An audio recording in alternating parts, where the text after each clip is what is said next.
season long, the road to the Women's College World Series has led to this. After a weather delay, they have opened the gates. The crowds have come back into Hall of Fame Stadium as we get set for the top seed Oklahoma and the 3 seed Florida State. Game 1, best of 3 for the ring.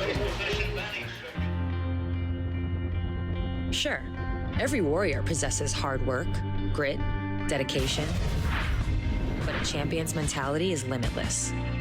Pressure is a privilege, and we love challenges. Seeking the only outcome that can satisfy its need. The unstoppable Sooners.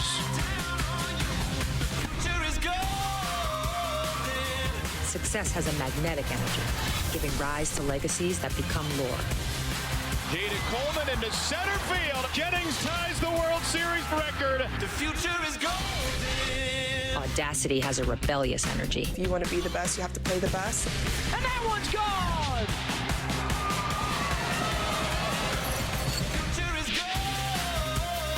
The biggest test is upon you. It's about discovering who has the heart of a champion.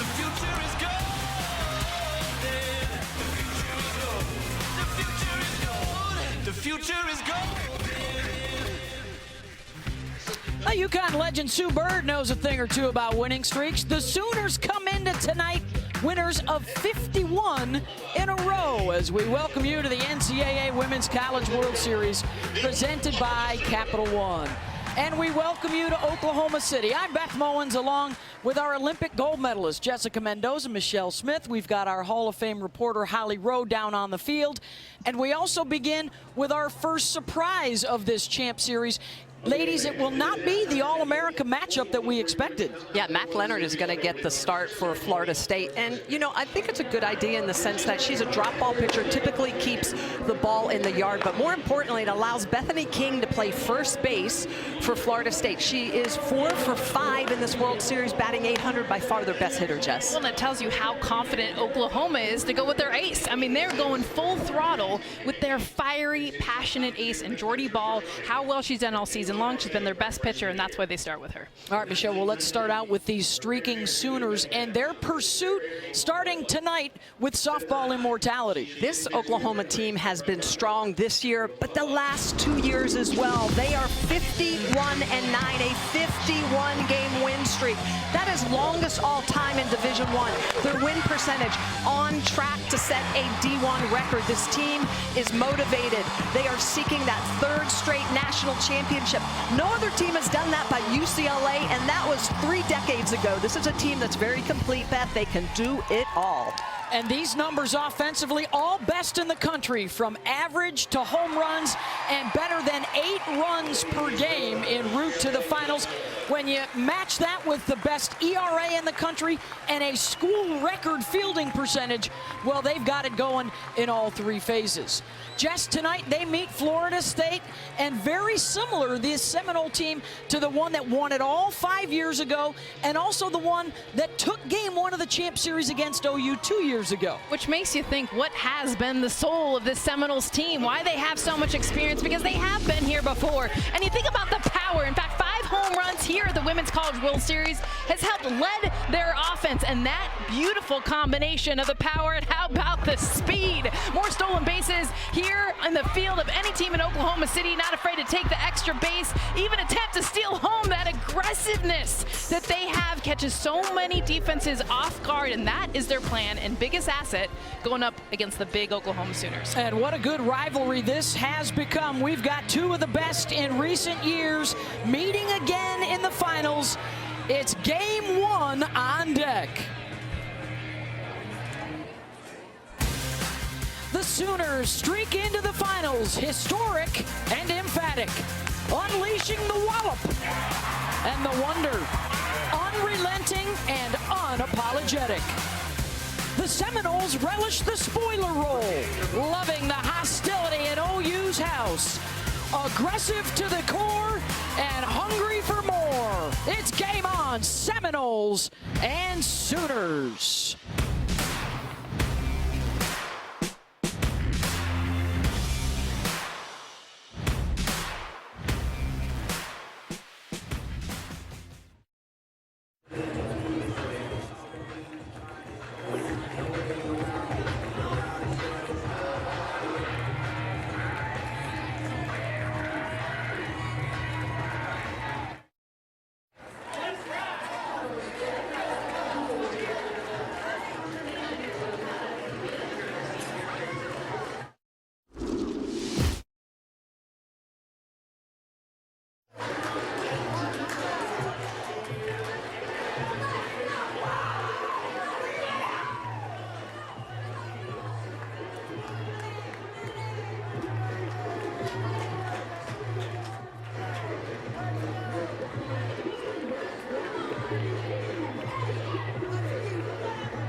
Well, the story for the Oklahoma Sooners, a decade of dominance, and they look to carry it into one more championship. It would be a 6th in 10 years for the Sooners as they try and go back-to-back twice, and this time get the three-peat to match UCLA back in the late 80s. As we send it down to the field to Holly Rowe.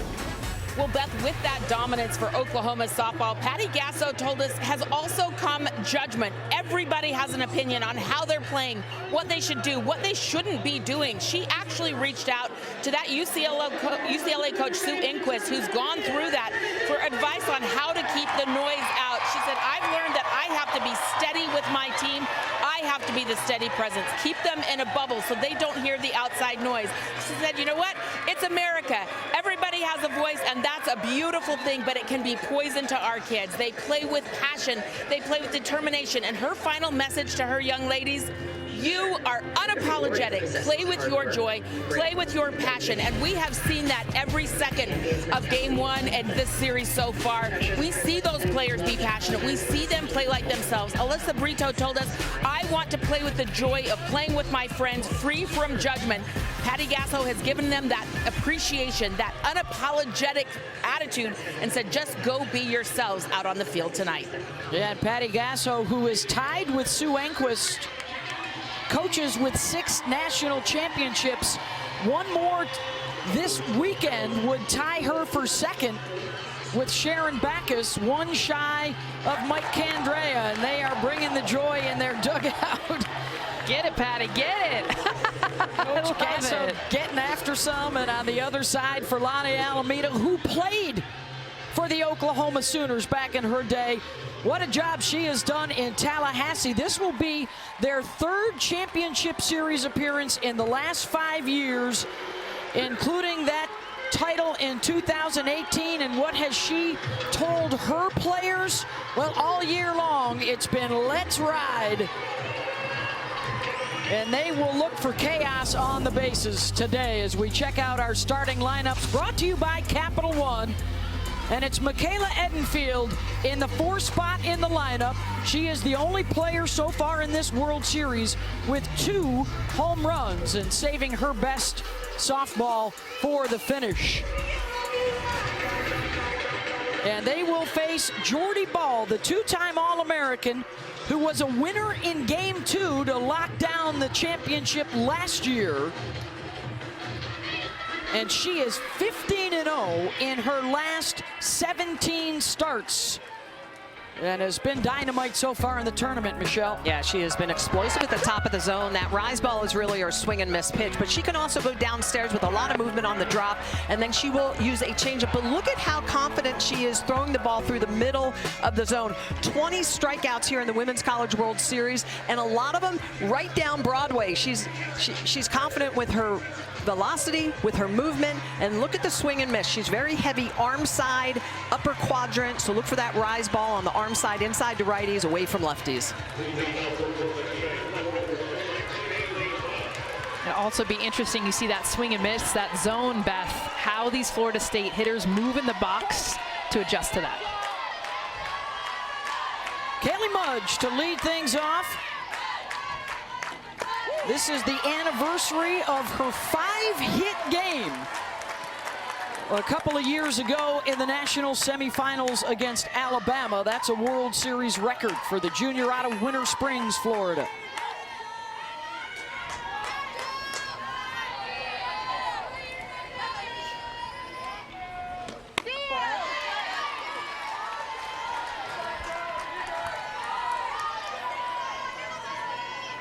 Mudge was a member of the All-World Series team back in 2021. She registered 14 hits total, also a World Series record.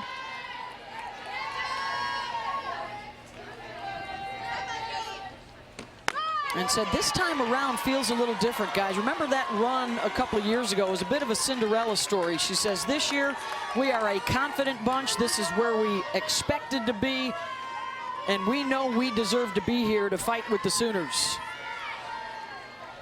Yeah, this is a team that worked very hard in the offseason after getting bounced last year at regionals at home as the 2 seed. They have been on a mission this year. They've been humbled, and that's a beautiful thing. You think about this class 2 years ago, they're in the championship series. They beat Oklahoma game 1, and then they don't make it out of regionals, and it's both ends of the spectrum they've seen. Some of those players that were on that 2021 team, and Sydney Sherrill on that national championship team in 2018. 2-2 to Mudge. And got her swinging. 1 down. And Jordy Ball goes right to that area that we saw on the heat map, that upper quadrant, outside to lefties, inside to righties, and that's actually a foul tip that Kenzie Hansen does a really good job of hanging on to. You can see this rise ball at the upper half just tipped. Good job to hang on to it. First strikeout of the game for Jordy Ball on the rise ball. Next up is Janai Kerr.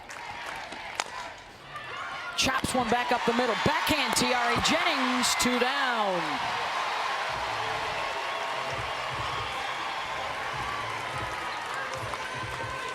Anticipation before the pitch. I mean, Smitty, you've talked about it where Jordy Ball's going to throw. That helps the infield understand. They know exactly that everything is going to be outside. And I love that Tiare Jennings did a good job of not just getting to that, but anticipating where it was going to go. Kaylee Harding, who was one of their 4 field players that started in the 2021 Champ Series and is back again for more. First pitch swinging, sends it the other way, back towards the track, and the catch is made by Alina Torres. It's a 7-pitch inning for Jordy Ball. The Sooners coming up.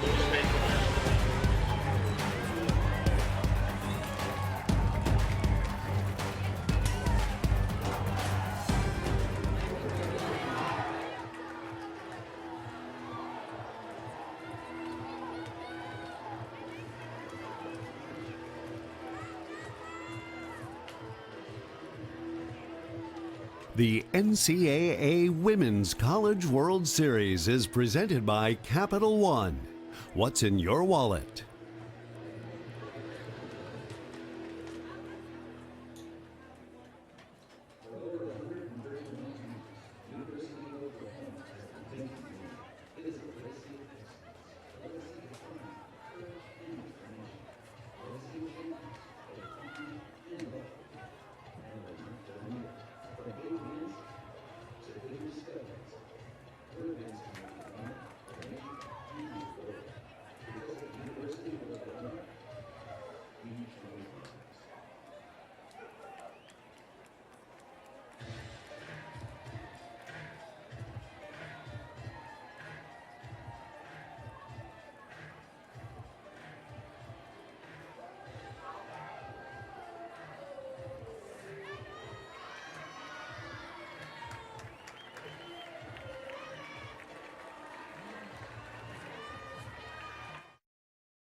The NCAA Women's College World Series is presented by Capital One.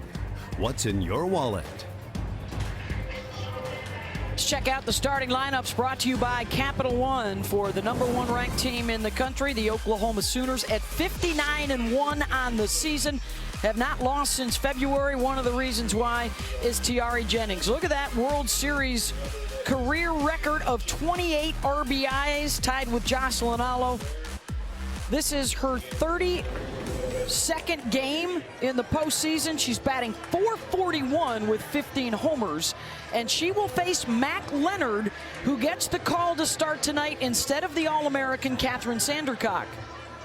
Well, Mac Leonard's a lot of down, 18 walks on the year, and she's really about just putting the ball at the knees. If she can be consistent at the knees and work that off speed, that's typically when she rolls a lot of ground balls. She's not going to be a lot of high strikeout. It's just ability to use this lower part of the zone, and you can see this is where she picks up her swing and miss. She's going to aim at your knee, roll it to the dirt, get you to swing through it. Down to Holly Rowe.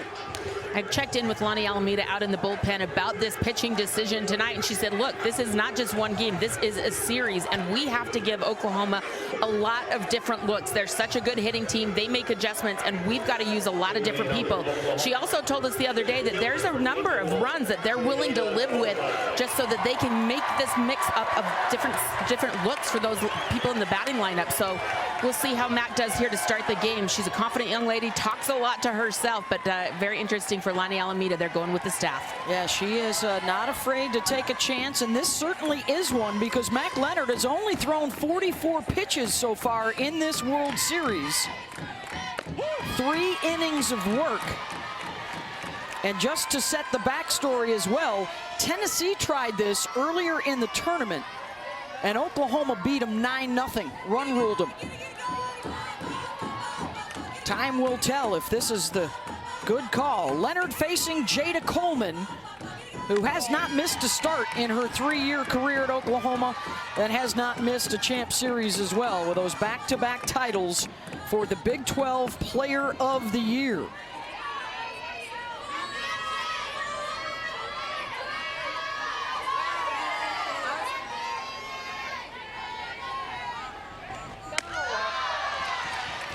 That's the pitch. It's going to be important for Mac Leonard, that off speed that she throws mid to high 50s. It's good variation in velocity from her drop. That's usually 68 to 70 miles an hour. One of the 2 lefties she will face, top of the order and bottom of the order, with Riley Boone. This is not new for Florida State to consider their entire pitching staff the biggest that anybody has thrown this year, with 7 different pitchers used, 4 of them with over 40 innings. Leonard threw more at the beginning of the season and at the end of the season. First pitch off the bat of Coleman, heads out to Kerr, 1 down. Yeah, Lonnie Alameda.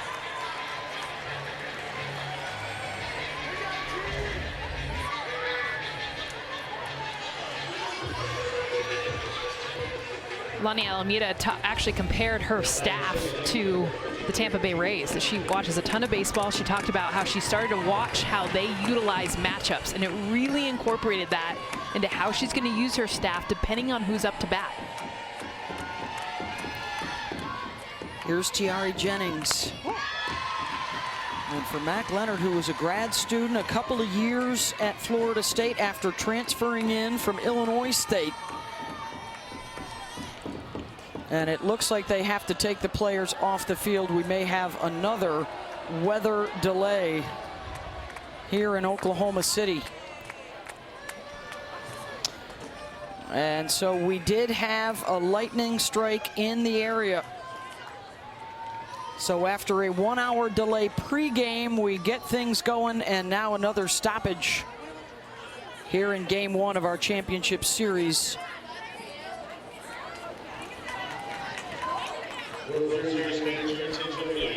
We will take a break and be back with an update for you in a moment.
are asking this time you please evacuate the stadium. We apologize for this inconvenience. Cooperation is greatly appreciated.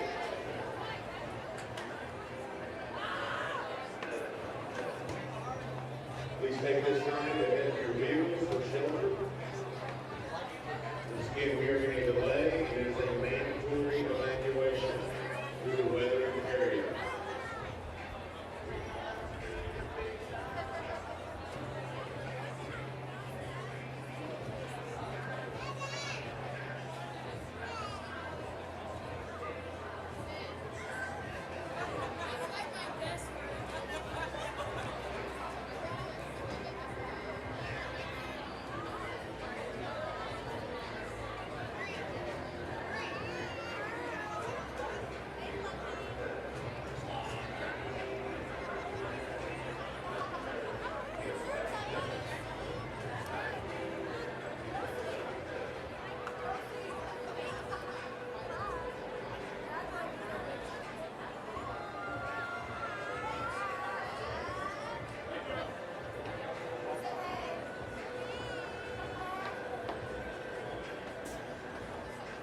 World Series fans, with weather remaining in the area, we are under a mandatory evacuation.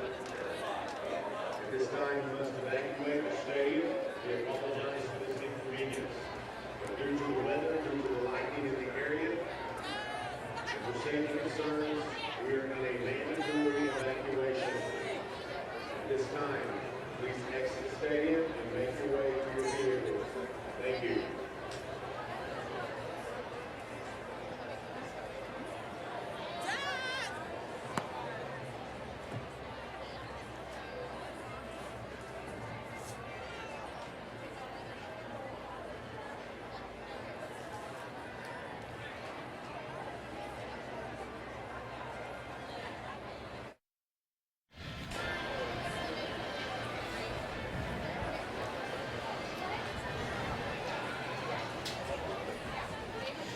Well, the teams have retreated to their dugouts, and we have our second weather delay of the night as we are just underway, bottom of the first inning, Oklahoma and Florida State. This is game one, best 2 out of 3. Game 2 is set for tomorrow night.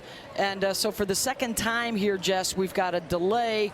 Maybe a little bit easier pregame. You can still warm up the same way, but now you got to stop and start in game. This is game 1 of the Champ Series, so your adrenaline is higher than it's ever been. So having it happen so quickly, I mean, that is the biggest adrenaline spike. We just had shots in the dugout. They're trying to calm back down, and then you're going to have to spike back up. That's the hardest part to me. Yeah, and I think for pitchers, right, you're warm, you're ready to go, and now you're going to wait for 30 minutes or more. It's so important to keep your jacket on, go out to the bullpen maybe every 15 minutes, throw a simulated inning, nothing too hard, just to stay warm so that you're ready to go when we're allowed to play ball again. I am not worried, though, about, like, as far as they're getting excited. I mean, they are going to get right back up. They're going to get right back in there. I think just the hardest part is trying to be calm right now and not just run around the dugout going crazy.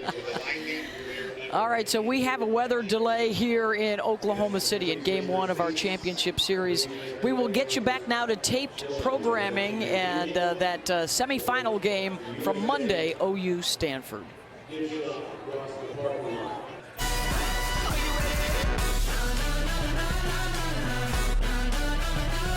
Hit.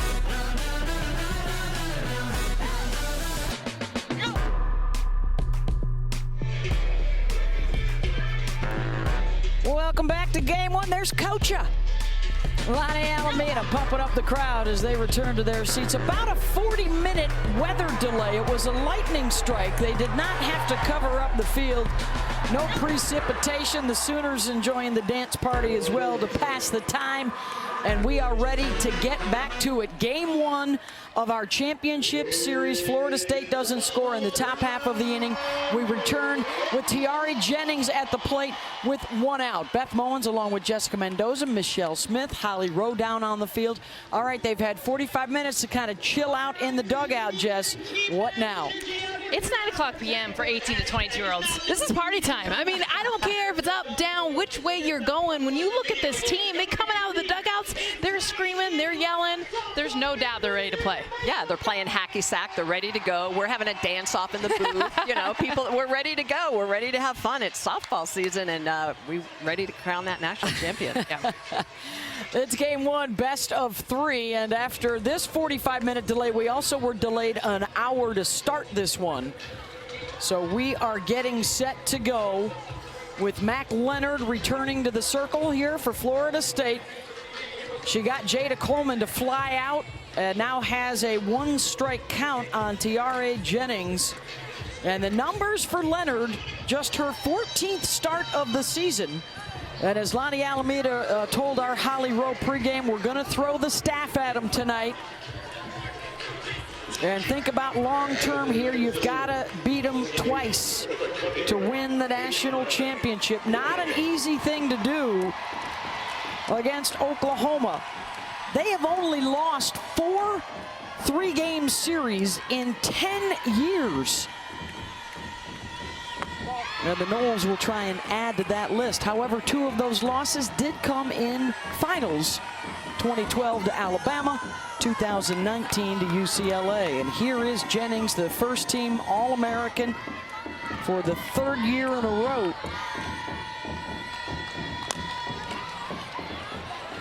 A flare, foul territory to the right side. Tiare out of San Pedro, California. 73 career home runs. That is 3rd best ever. 244 RBIs, also 3rd best ever behind Jocelyn Allo and Lauren Chamberlain. The RBI record she may be able to chase down next year.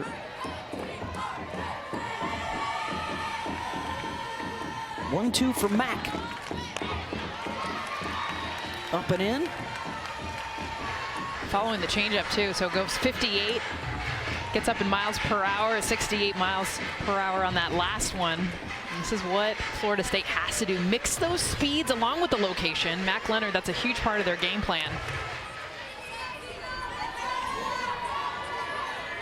Lonnie Alameda likes the veteran in the circle.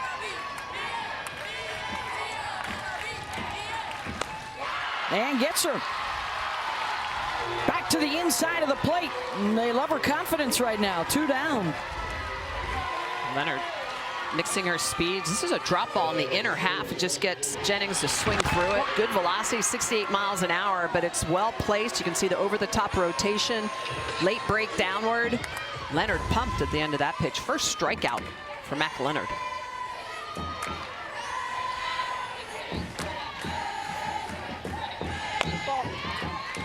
Here's Haley Lee in the 3 spot. She's the DP. These 2 teams saw each other during the regular season in March down in Norman. It was a 5-4 win for Oklahoma. Haley Lee, one of 4 players who homered in that game. And Lee lifts that out to right center. Kerr called off by Hallie Waycaser. And it's a 1-2-3 start for Mac Leonard. Scoreless through 1 in game 1.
Back here at the Women's College World Series, and Michaela Edenfield set to lead things off for the Noles in the second. And you look at the 2 home runs that she's had here. The only player here to have 2 home runs. Look at the location.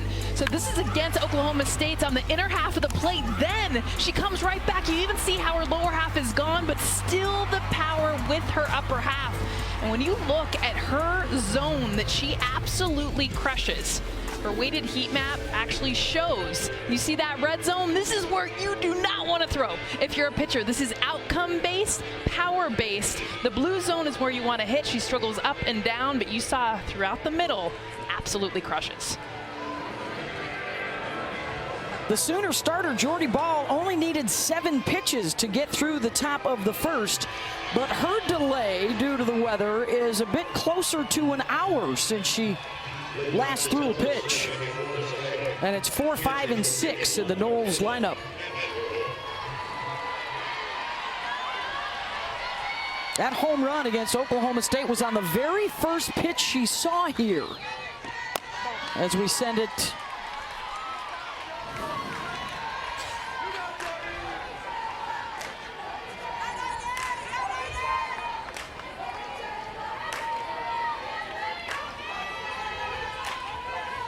out of Sneads, Florida.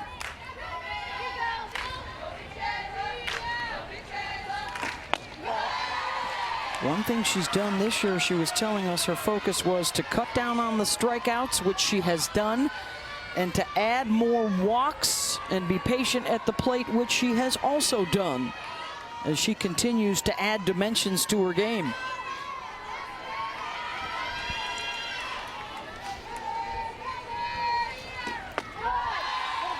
And that's the biggest thing right there, is the takes. We just showed you her weighted heat map. She also knows. I said, this is where you don't throw as a pitcher. She knows these are the pitches that I need to swing at. It's got to be right at my waist. Anything above and below, I'm not going to be able to drive.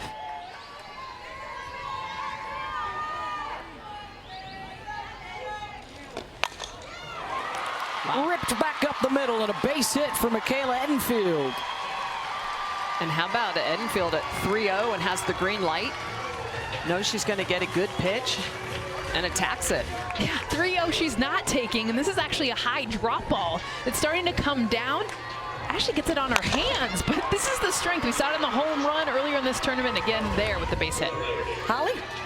Well, she is good at everything. I call her Edenfield excellence, whether it's in high school winning a state volleyball championship or whether she's homecoming queen. Everything this young woman touches is gold. Here she is in softball. She's new to the sport. She's learning this sport and learning some of the ins and outs of it. But look at this. I just think she's amazing. She is literally a queen. And don't even get me started on her makeup excellence. Tonight, of course, she is honoring cancer survivors with her bows and ribbons to remember those who are in the battle. And she is the first base runner tonight, with Devin Flaherty stepping in. And I like the fact that Kenzie Hansen's going to go out and talk to Jordy Ball. In this inning, she's thrown 5 of 6 pitches have been balls. Which is super unusual for Jordy Ball. Always attacking the strike zone. Smitty, you talked about that at the very top. It's how she gets a lot of her strikeouts, her outs, by just going right down the middle of the plate, trusting her stuff. That's Alex Storacco out in the bullpen.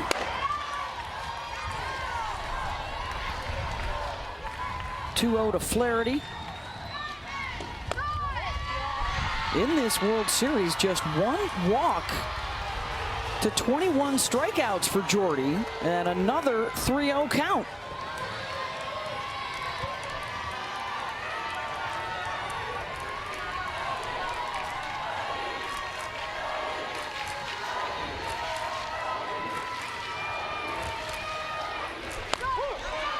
As is Jordy's way, you see, she doesn't look towards home plate until the very last when she is delivering pitches.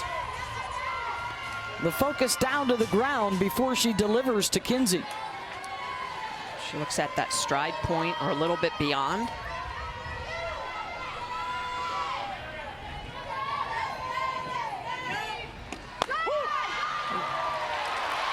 Caught the corner, 3-2.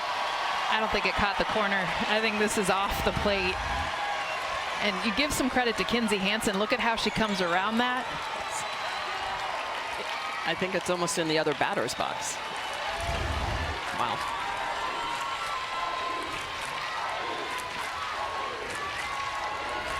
Caught the umpire's corner. And a strikeout for ball, 1 down. That's the second for Jordy. Well, this is the confidence that Jordy Ball has. So on the setup pitch, she's coming outside. That's a 3-1 count. She's got to come to the zone to make it go to 3-2. And then at 3-2, she's really just grooving it right down the middle of the plate. That pitch in the high 60s. She gets Flaherty to swing through it, a non-productive out after starting 3-0, comes back for the strikeout. Mac Leonard. Oh, almost got Hansen's hand there on the foul tip. Definitely got her thigh. She's tough. That's what they, rough and tough Kinsey. Yeah. They say about her. Of course, anyone playing that position. She could play a pivotal role this series, not necessarily with Edenfield, but Florida State loves to steal bases. They have 7 already in this World Series. Oklahoma has only allowed 8 all year. Leonard could be 2. Double play for the #1 fielding team in the nation.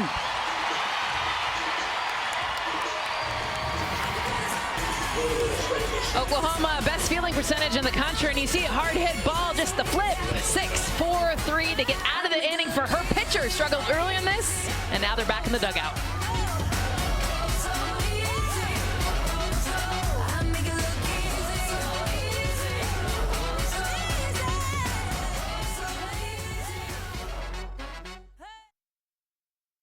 Behind the bleachers at this time. Also, during that time, we'll ask all fans in the stands.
This was the semifinal celebrations in the locker rooms on Monday for Oklahoma, as well as Florida State. They continue to paddle their way towards a national championship. Both these clubs 3-0 to get into this champ series. Well, guys, the significance of that paddle is pretty deep. This team has been reading the book this season, It Takes What It Takes, by Trevor Moawad, written by also Russell Wilson. And in that book, it talks about the importance of everybody rowing in the same direction, everybody in the right direction. Lonnie Alameda does a ton of culture building with this team. Everything from Tell the Truth Tuesdays, standing up and telling your teammates what you're grateful for. And that's the paddle, that's the significance. They also did the military program called The Program, and that paddle comes from that training, and they decided they'd let them keep it this year because they want to be rugged and intentful, dependable, and energetic. Their theme for the season, Let's Ride. You can see it right there on the paddle.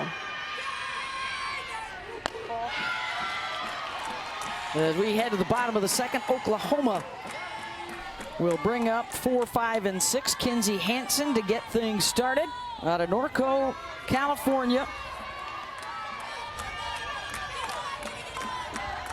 Wasn't completely healthy last year in the run to the national championship. She is this year.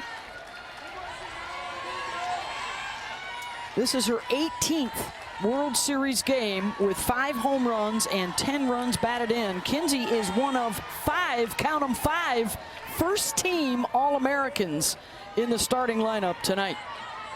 Yeah, it's really amazing when you look at their numbers.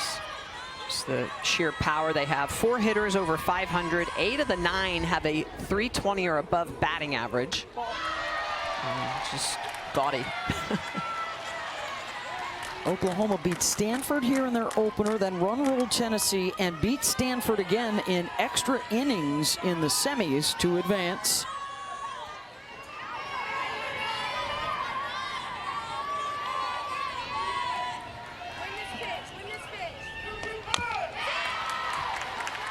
During this 51-game winning streak, which has lasted now for 108 days, they've had 4 one-run wins, 4 wins in their final at-bat, and a pair of extra inning wins so far in the NCAA tournament. The Florida State win was number 14 in the streak during the season. Hansen, glove by Harding, who slings it over to first, 1 down.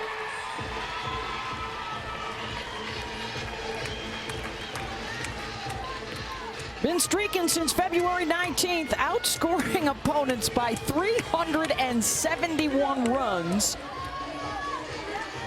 Half of them shutouts, 22 of them against ranked opponents. And 23 of those run rules, including 1 here at the World Series. It's incredible. All the numbers that they have, to be honest, it's the offense that I've circled. They beat teams before they even are able to flip it around. The intimidation, which is why it's been so huge for Mac Leonard right now and what she's doing, attacking these hitters, the game plan that Florida State has early. Facing Alyssa Brito, the junior out of Tustin, California.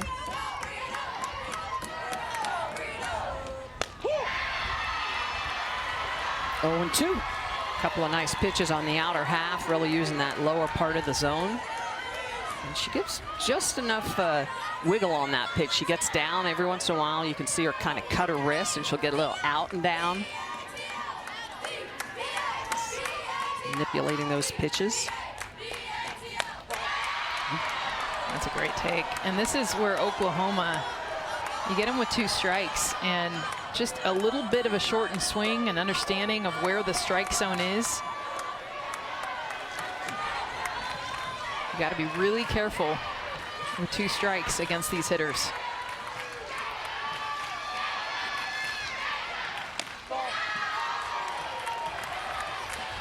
Brito with 17 home runs, 59 runs batted in on the season. The Sooners with 11 hits at this World Series with 2 strikes. Well, they just do a really good job of being selective, even with those 2 strikes. They don't chase. It's easy to chase when you're behind in the count, but that's one of the things that makes them such a great team. They don't chase at pitches outside of the zone. Alyssa Brito has more strikeouts looking actually than anyone else in this lineup, and the reason is because if she thinks it's at all off, she will not chase. She'd rather take.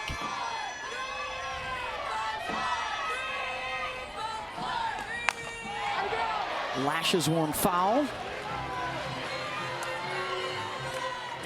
Hey, the Women's College World Series Championship Game 2 will come your way tomorrow night, scheduled for 7:30 Eastern on ESPN. The If Necessary game Friday night, 8 Eastern on ESPN. 18 years now of this championship series. We have played 3 games 5 times, including when these 2 teams got together a couple of years ago. Florida State won the opener And then Oklahoma took games 2 and 3.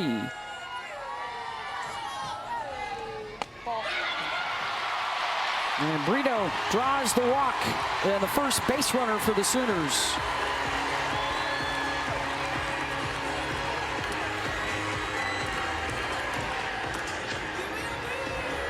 She started out 0-2, worked it back to full, takes the walk. Unapologetic, that's been the theme for Oklahoma. Holly Rowe talked about it at the top. This is exactly what Oklahoma talked to us about yesterday, is they're gonna have their emotions. They're gonna be themselves. They're gonna throw bats and yell and get amped. Patty's only request was that when they walk, they throw the bat towards their dugout, not in the direction of any opponent. And now Lonnie Alameda wants to come out and talk with Mac Leonard. This hostile kind of environment, by the way, is nothing new for Florida State. They are as road tested as anybody in the country. 13-6 this year on the road against ranked opponents, including a trip down to Norman, which we've talked about. They have won 18 straight road or neutral games and have not lost one of those since March.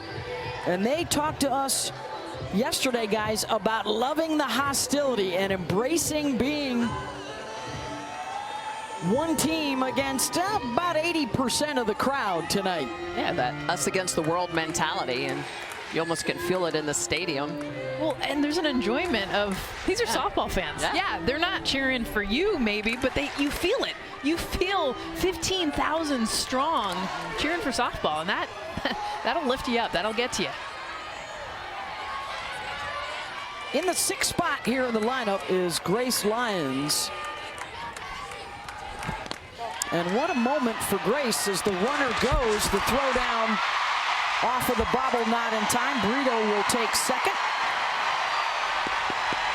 And this is reading down angle.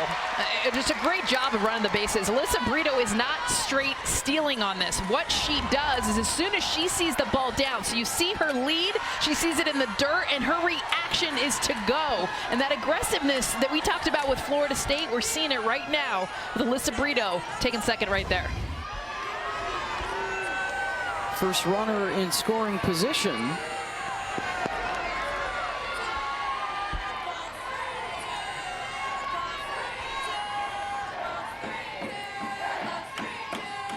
Two-0 count to Grace.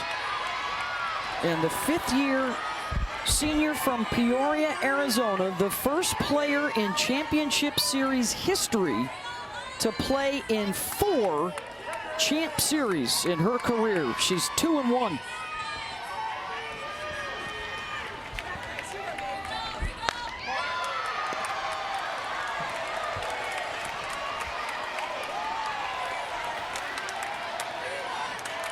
Edenfield asking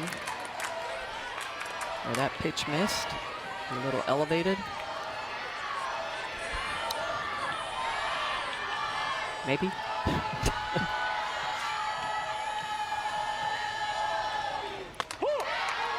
At the knees, full count. Back-to-back hitters looking at a 3-2 pitch for OU.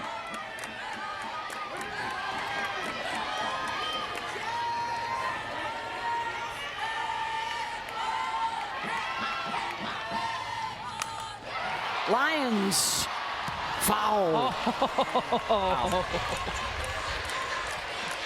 Ball was absolutely demolished. I get it for Mac Leonard. It's a long strike, gets her to 3-2. Grace Lyons just a little bit out in front of it. I thought it was out of here the moment she hit it. Just hooked it.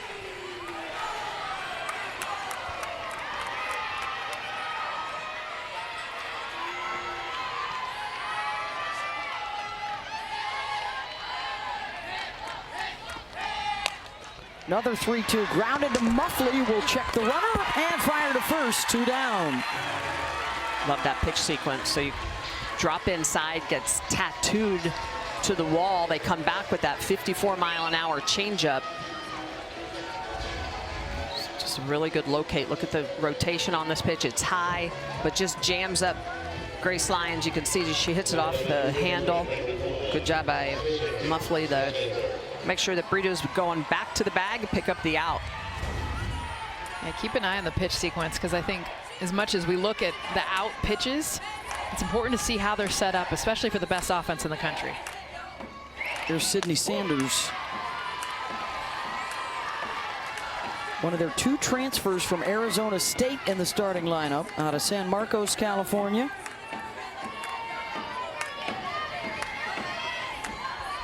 Struggled to adjust the first half of the season and then had a walk-off hit against Texas in early April. And that got her mojo back. She was an All-American last year at ASU. And the impressive numbers so far in her postseason.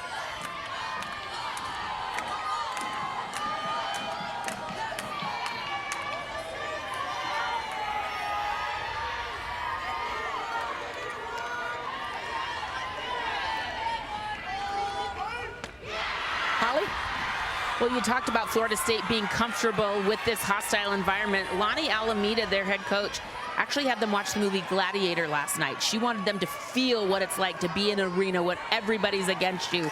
A lot of these kids weren't born when that movie came out, so she reminded them with the viewing last night. They feel pretty comfortable out here. They see themselves as gladiators out here in front of this very hostile crowd. The 1-2 pitch. Nice block by Edenfield. Yeah. Well, not only did we've talked about they have 4 starters plus Kat Sandercock, who were on the team here a couple years ago, but not only did they play in Norman, but they actually came up here as a team and visited Hall of Fame Stadium, so the players that weren't around a couple years ago could get a feel for the place. Yeah. And the expectation they'd be back here again. Called strike 3. Number 2 for Mac Leonard, and that ends the threat. Runner stranded at second for the Sooners. How about the setup to this one? Going away, going to the changeup, and then running the drop ball in the inside part of the plate. These are big-time hitters, and you think about how Mac Leonard right now is keeping these bats silent. A beautiful job painting the inside corner for out number 3. The future is golden. Step into the moment. Yeah, I'm facing that mystery.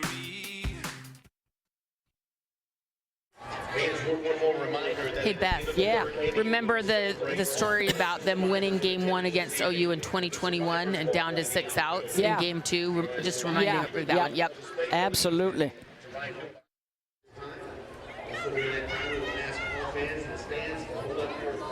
go to bat for guards and honor of loved ones affected by cancer. I'd like to go now. They're located in the information table near the manager's room. Thank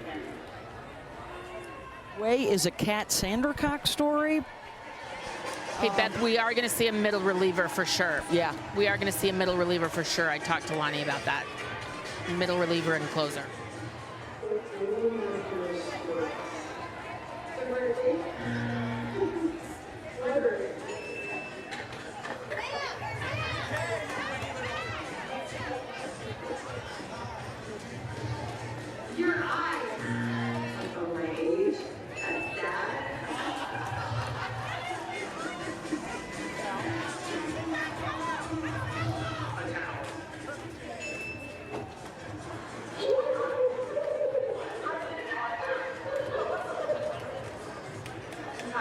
I was going to say towel.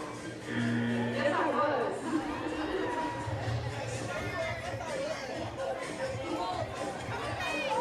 Oh. A cold. A cold.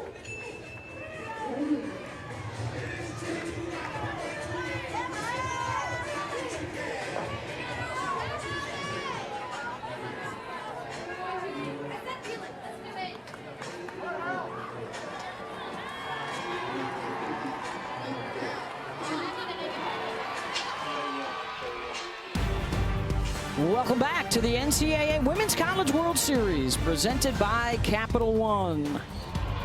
Scoreless through 2 here in game 1 of our champ series. The top seed Oklahoma, the 3 seed Florida State.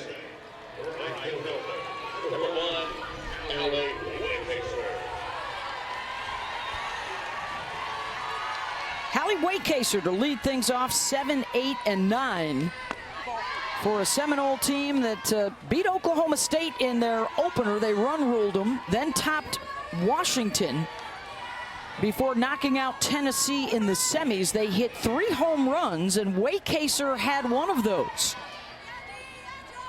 along with Bethany Keene in the on-deck circle and Michaela Edenfield. That'll back up Brito, and she mishandles it. Second inning in a row, the leadoff gets aboard. Just the 17th error of the year for Oklahoma. Well, and you can see that Brito, she's trying to read the hop, and she doesn't go get the ball. She starts to look at her. She's backing up. You've got to go get these slow rollers, high hops. You can see the English and spin on it. And I think that's one of the challenges for Oklahoma. Just 16 errors on the year. That's the 17th error. How many opportunities have they had? That's part of the plan for Florida State. Put the ball on the ground, put the team in motion, see if they can't fluster them a little bit. 3rd error of the season for Brito. And the postseason. Here's Keene. Gets the start at first base tonight with Mac Leonard in the circle. Senior out of Bradenton, Florida.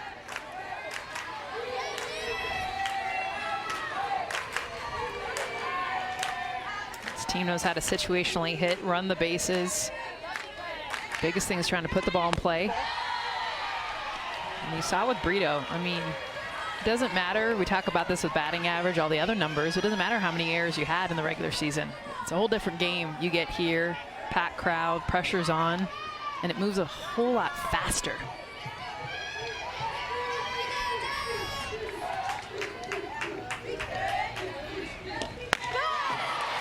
Swing and a miss, chases up.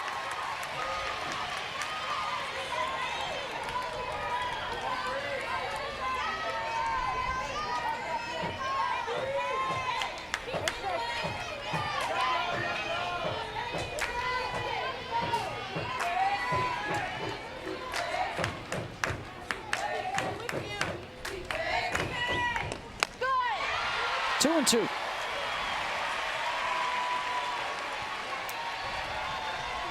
Jordy Ball, that rise ball, so good.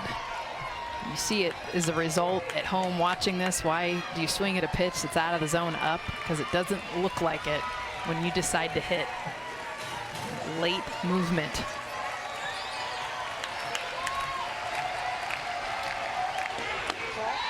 Full count.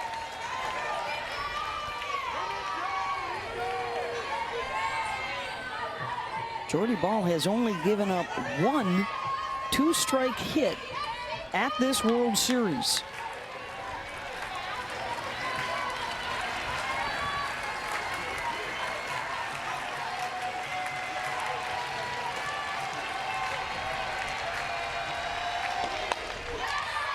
I know Bethany Keene, she had a home run in their last game. I'm a little surprised here early, because this team is so situational that they didn't think about bunting over a runner. Yep. It's a huge part of their game. Bethany Keene, that was the first home run she's hit all season.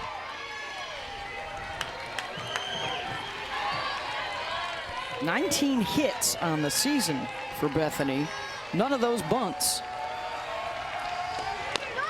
And the swing and miss. Got her with the off speed. Number 3 for Jordy Ball. Well, and this is why Jordy Ball is so hard to hit. Any pitch in any count. And so you see her go down, you see her go rise, and then she'll come with this changeup. It's spinning in the opposite direction that it's moving, and you can see the way that she flips that out. And because of that Tate rotation, it's hard to pick up the differential in velocity. It's deceptive.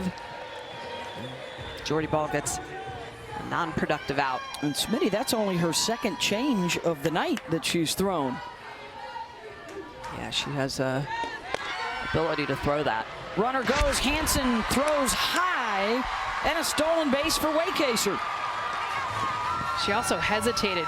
Kinsey Hansen was not ready to throw this. As soon as she caught it, there was a a slight pause. You'll see her as soon as she catches this. Almost caught off guard, which is why I think she threw this high. A lot of runners do not steal against her. Caught her off guard. Yeah, that's only the 6th stolen base that she's given up. 8th of this World Series now for the Seminoles, and skied out to Jada Coleman in center. 2 down, and here comes the top of the order.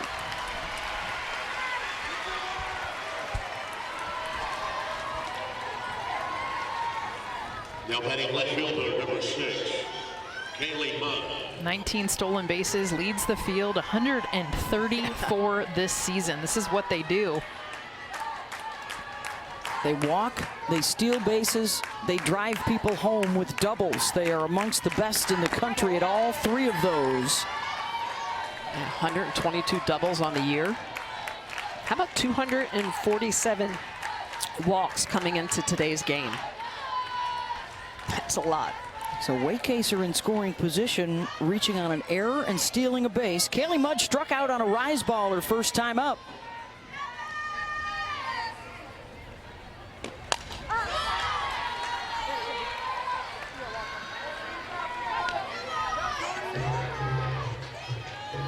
The numbers for Mudge. Everything was outside too, her first at bat. I mean, hardly anything close to the plate, just away, away, away. Clearly the plan.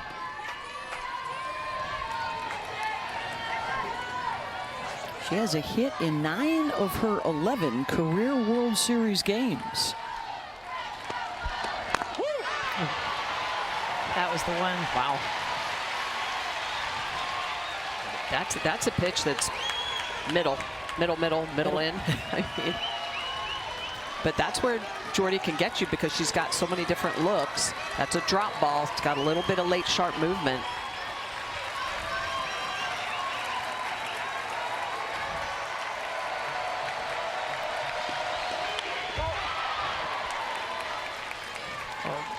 Imagine a drop ball that looks like the rise ball, which is so unusual. I mean, normally it's bottom of the zone, but Jordy will throw that pitch, same tunnel as the rise ball. And that's why Kaylee Mudge took it. She thought that thing was going to keep going up. Instead, it stayed over the middle. Yeah, and that also gets hitters to swing in a rise ball. She's got a 44% chase rate on a rise ball.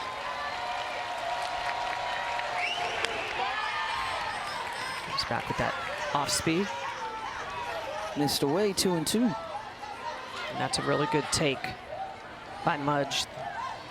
2-strike changeups for Jordy Ball have a 48% whiff rate. So hard to identify that pitch. She gets a lot of swing and miss through it.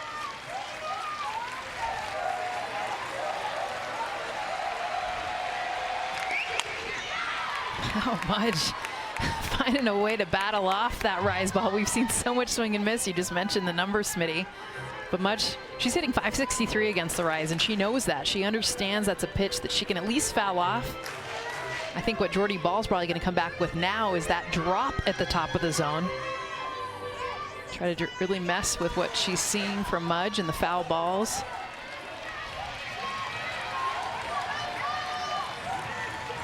Pitching coach Jen Rocha sends in the call. Changeup. Just getting enough of it. Last 2 change up. She's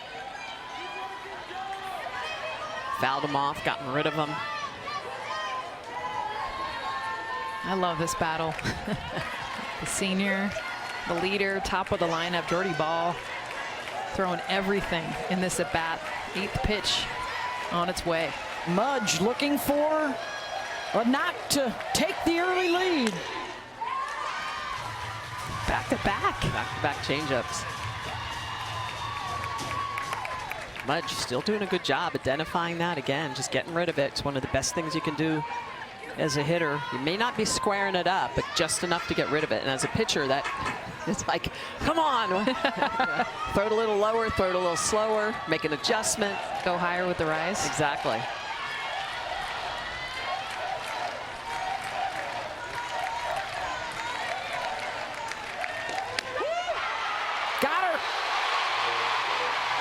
Strikes out Mudge for the 2nd time tonight. That's number 4 on the evening. And the runner stranded at 2nd. With runner in scoring position, Jordy Ball at her best after back-to-back changeups. It's a drop ball on the outer half, threads the needle, gets out of the jam. Jordy Ball with a lot of emotion.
Game 3 for the national championship. Got a hold of one.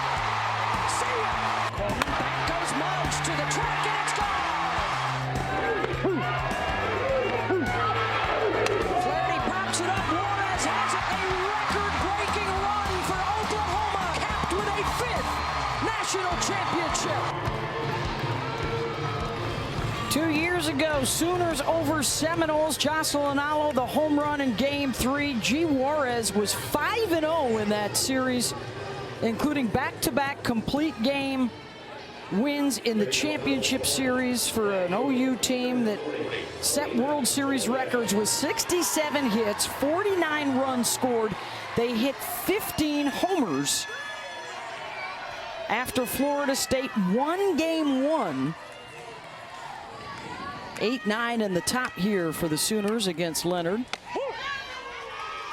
It's also notable for Florida State because they were 6 outs away from the national championship. They had a lead in Game 2 into the 6th inning, and then there was an error, and then Jocelyn Allo happened. A 2-run home run off of Catherine Sandercock, and that turned the series in OU's favor. So in 18 years of the championship series, this is the first time we have 2 teams facing off again in a final. How about that? Shocking, too. It is shocking. Yeah. Alina Torres, .429 batting average in this World Series. Grounded to second. Devin Flaherty's there, 1 down. Let's take a look at our bracket update.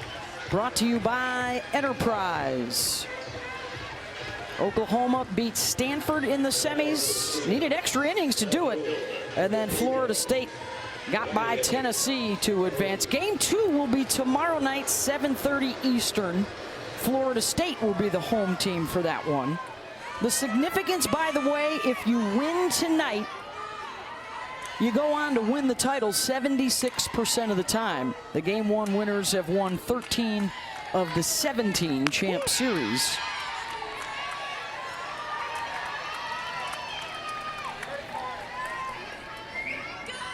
Here's Riley Boone. They call her the party starter down at the bottom of the order out of Owasso, Oklahoma.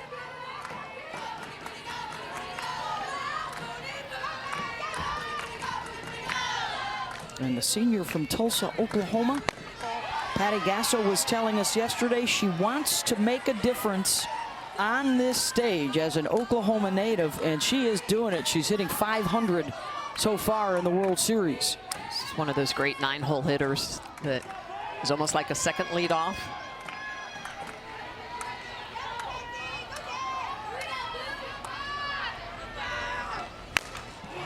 Boone looking for the gap, drives it deep, and it sticks in the base of the wall. Boone will hold at second. And she's got the double for the Sooners.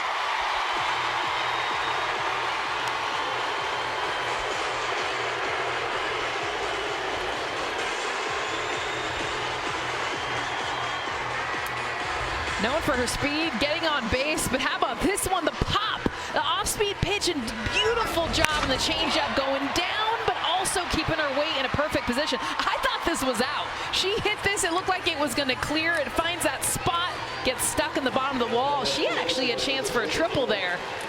Patty Gasso holding her up though. Jada Coleman coming up to bat. So here comes the top of the lineup. The next big decision here for Florida State. Do you stay with Mac Leonard, who's been pitching well so far, and allow the top of the order to see her a second time? As Holly Rowe was reporting earlier, the expectation was that we would see a bit of the Florida State staff. She got Coleman to fly out her first time up.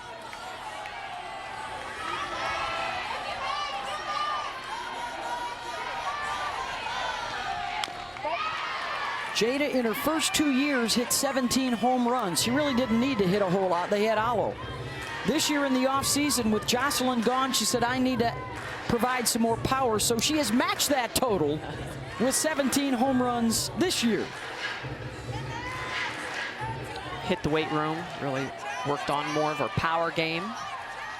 Worked with JT Gasso, the hitting coach.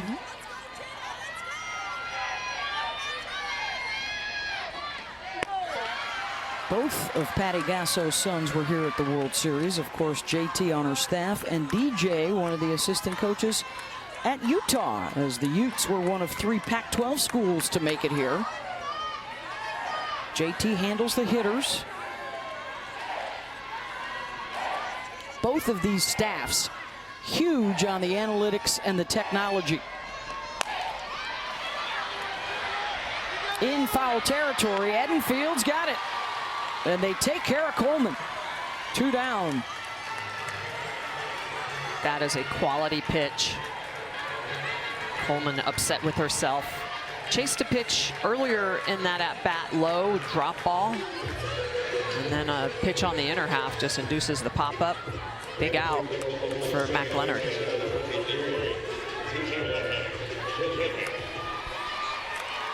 Here's Tiare Jennings.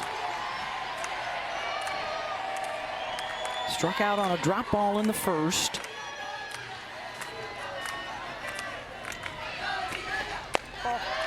Last year in the Champ Series, they put up 16 runs in Game 1 against Texas, and Tiare hit 2 home runs.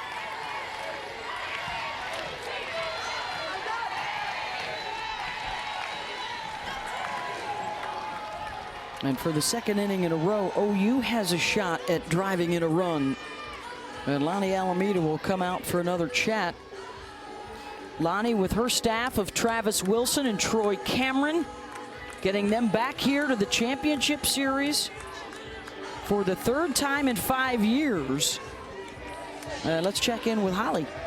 Well, Tiare Jennings tells us that, she does a ton of study before she gets into the batter's box. They watch film, they go over scouting reports. She does a lot of information, analytics. But when she steps into the box, she wants to be quiet. She wants to keep it simple. And one of the things I've been impressed with her entire career as a freshman, everything she's done, she's quiet and calm in the box, and then just allows herself not to think too much, to trust her preparation, and then explode when she needs to. Yeah, explosive is one of the good words to use to describe Jennings. There is now some activity as well in the FSU bullpen. Royalty and Reed limbering. Boy, did she check the swing? It almost came in and hit her, and she does not hold up.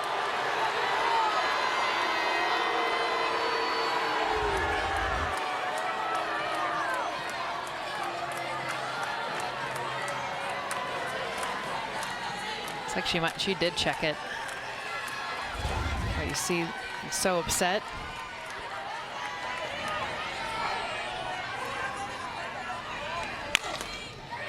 To the right side, scooped up by Keene, who makes the play. Mac Leonard gets out of the jam by retiring Coleman and Jennings. Jordy Ball, one of the most aggressive pitchers, looking to take the rubber. 4 strikeouts, trying to sit down the Knowles for the 3rd.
Oh, sorry.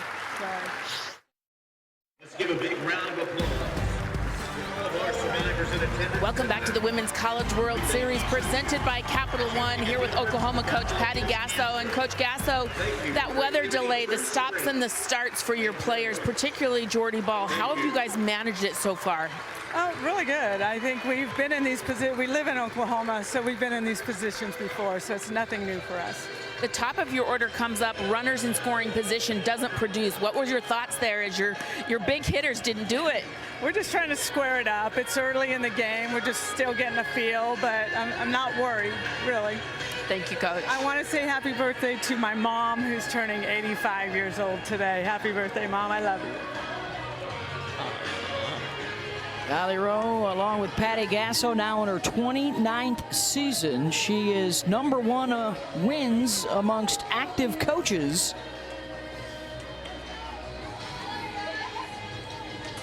And they are looking for a 6th national championship in the last 10 years. Jordy Ball won one for them a year ago. 4 strikeouts for Jordy Ball, and she's using all her different tools in her toolbox. Drop on the outer half that's slightly elevated. And look at this pitch. This is actually a curveball. She doesn't throw it a lot, but really good rotation. 3rd strikeout of the game, the changeup. Just so much variation on that pitch in velocity, and then back to the drop ball in the outer half against Mudge.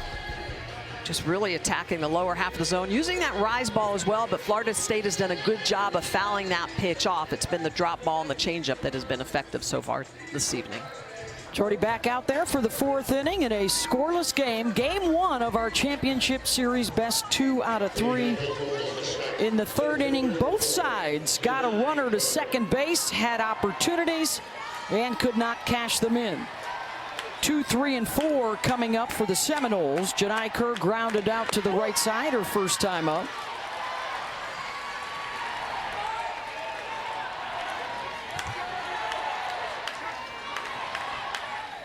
Big time recruit for them a few years ago out of Mableton, Georgia.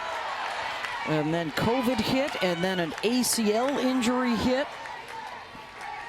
And Janai making the most of this, her first healthy season.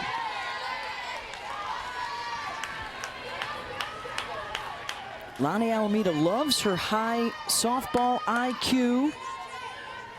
And Janai was telling us the big challenge against OU pitchers is not to chase.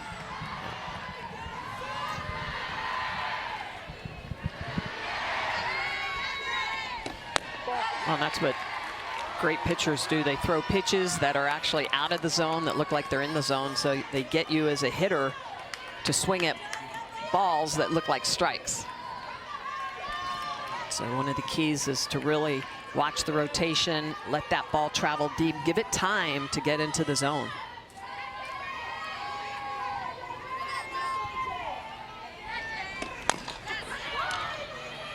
Right back to Jordy, tried to go for the tag and lost the ball.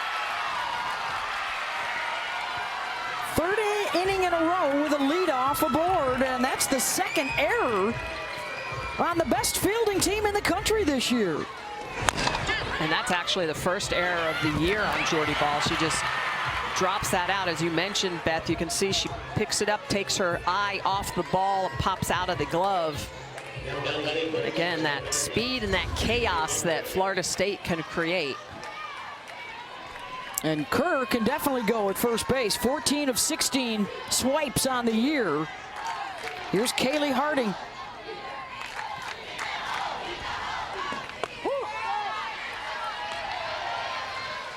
Kaylee lined out to right field her first time up.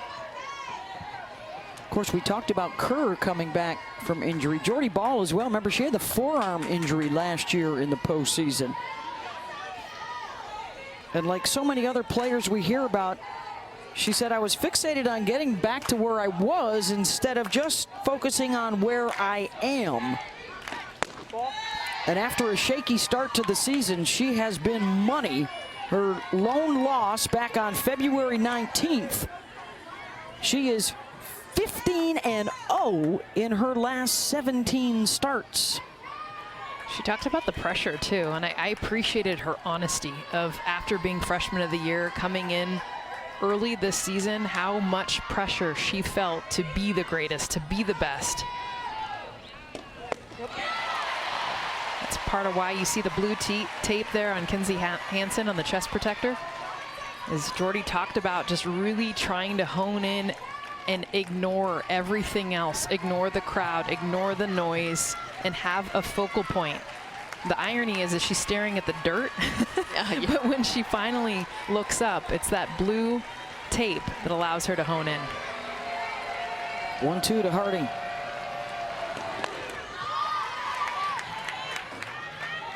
And just part of it is she retooled some of her delivery. As you said, Michelle, she stares at the ground, and as she's glancing up, she sees that blue tape that's on her catcher. And she said, you know, it helps me not overthrow, because when she was just staring right in there at the strike zone with her eyes lifted, sometimes she would throw too hard and she would overthrow and not have the spin that she wanted. So Kinsey Hansen, the catcher, said, hey, whatever it takes, I'll wear what you need. They've tried a few different versions of that, but this one has stuck, that blue square, and it is definitely a landmark for Ball. Another two-strike offering fouled away. And Holly, to your point, basically what happens is pitchers get too amped up, they overthrow and they throw through their spin, so their drop is late. It's not breaking through the zone, it's breaking after the zone. So obviously it's flat going through the zone, for instance. And so, you know, really learning the nuances of pitching, not just throwing, but pitching and manipulating that ball, so important.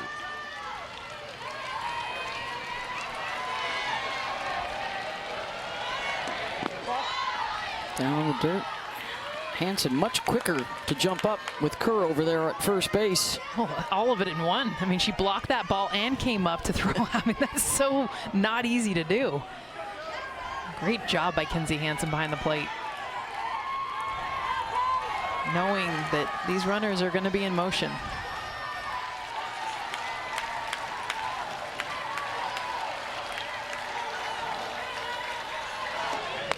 Two-two. Change-up. Strikeout number 5.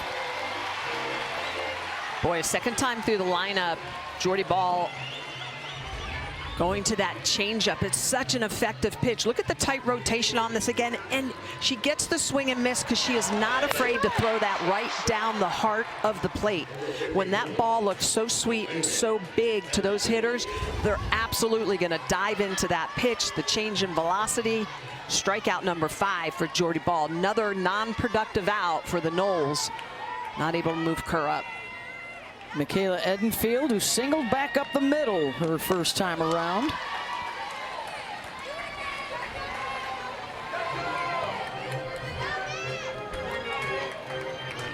think it says a lot about Jordy Ball, too. She has that error, her first error of the season here on this stage. The crowd, she talked to us about the pressure, and she comes right back, striking out Kaylee Harding, the number 3 hitter. It says a lot about her mentality, her growth.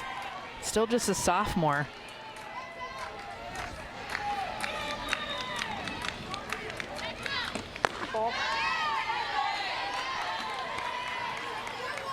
Tell you what, Kinsey Hansen is ready. She has it. Every pitch, she was caught off guard. Last inning, a stolen base against her, and now every single pitch, it's like she's doing catch and drills. As soon as she catches it, she's ready to fire. And she could throw standing. She could throw from her knees. Majority of the time, she'll drop to her knees and throw. Great pop time when you do that.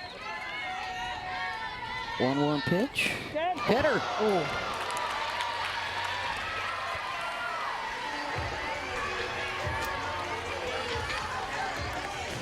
So the Sooners helping out the Noles a little bit. 2 free passes in the inning. Drop ball that just gets away. Boy, that's not even close. You could see it. Her hip was a little over-rotated, came off the arm off the hip. When that happens, there's no way that ball's not going to run into those right-handed hitters. Now batting second baseman number 9. All right, so for the 2nd inning in a row, Florida State has a chance. It's Devin Flaherty, struck out in the 2nd.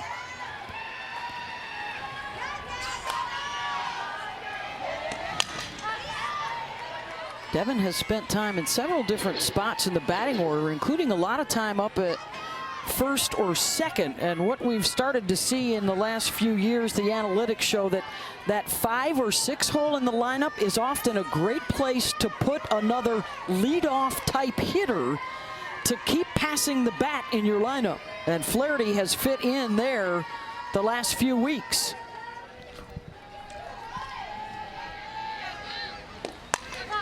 Holly?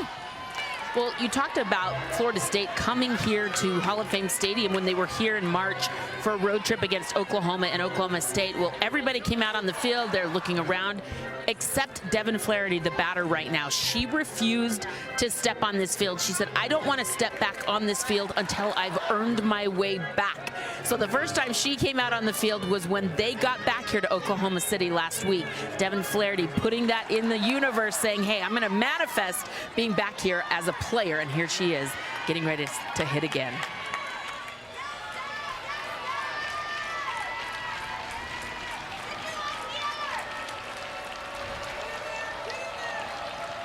Oh, 2 pitch. Well, and that's the kind of leadership that Lonnie Alameda saw in Devin when she pulled her aside in the offseason and said, hey, Sydney Sherrill's been the voice of this team for quite some time. She's now gone. We need you. 2B is our QB, is what she told Devin. And Devin has embraced the role that Sid Sherrill once occupied. One of the links to their championship team in 2018.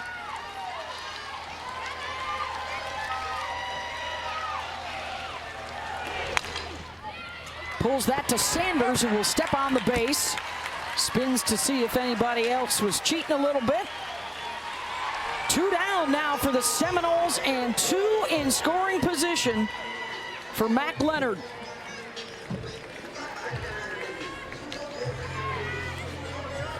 Mac has been struggling a bit at the dish, but she did tell us this week that one at-bat we need the most is still coming. Is this it?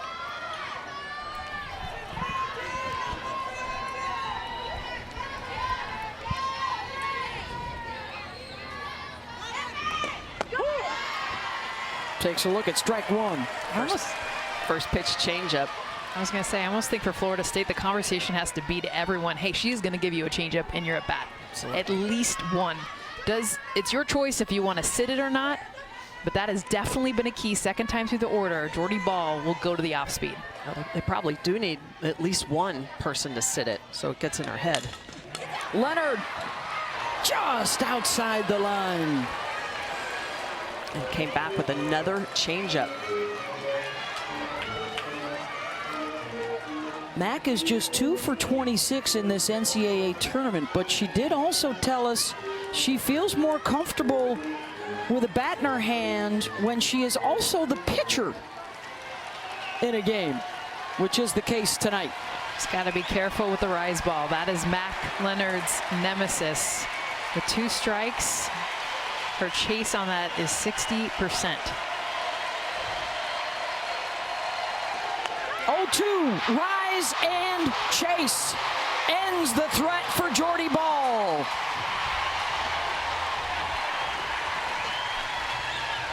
You think about it, back-to-back changeups, just missing a hit or second at bat, but you know this is exactly where Oklahoma was going to come back. They've got the report, they know what they're doing, and Jordy Ball, the execution, getting herself out of another jam. The future is golden. Step into the moment.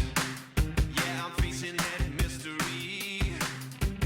It's my time to own it.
Welcome back to the Women's College World Series presented by Capital One, here with Florida State head coach Lonnie Alameda. And your offense is putting the ball on the ground, putting some pressure on this Oklahoma defense. They only had 16 errors all year. They've had 2 so far. How's that helping? I mean, it goes back to the scrappiness of us, and I mean, they've got great pitching, and so that kind of helps with the defensive part of it, you know. But this is a different game. This is a championship series. You know, everyone's feeling a little bit. Great crowd, so you know, it's just about one pitch right now. Mac Leonard got the start. She's battling out there. What do you see from her, and how long do you leave her? We'll see if some adjustments start happening. I think she's getting the ball down the zone, mixing speeds a little bit. That's a big thing for her. She's relaxed, you know. That's a big moment for a lot of these pitchers to be in. Kat's got the most experience, but these guys are starting to build it. So I'm really proud of her. Like, this is awesome. This is why she came here. This is what she wanted. So super proud for her. Thank you, Coach. Thank you. Well, Mac Leonard has been effective by mixing velocities, so really working that changeup at about 55 miles an hour, and then that drop ball hard underneath the hands, and she'll come hard underneath the hands and then come back to the off speed at 54 miles an hour. That variation is really what gives her a lot of effectiveness through the zone. That drop ball, though, on the edges, at the knees, along with that changeup is what's been so effective against Oklahoma tonight. It's all about the setup pitch. Yep. And so Leonard returns for the bottom of the 4th. The call by Lonnie to start Mac and not go with the All-American Kat Sandercock has been a good one so far. Kat is in the bullpen now for the Seminoles. She's been really good as a reliever this year as well. In fact, set a new school saves record this season. So it's not a role that she would be unaccustomed to. Haley Lee thought she got hit by a pitch. Actually, I'm thinking it must have gotten her if she immediately went to first base. Yeah. Yeah, it her did. back thigh. So the coaches have 2 challenges, and they are challenging, and they will win this. And Haley Lee will be the first leadoff batter of the night on base.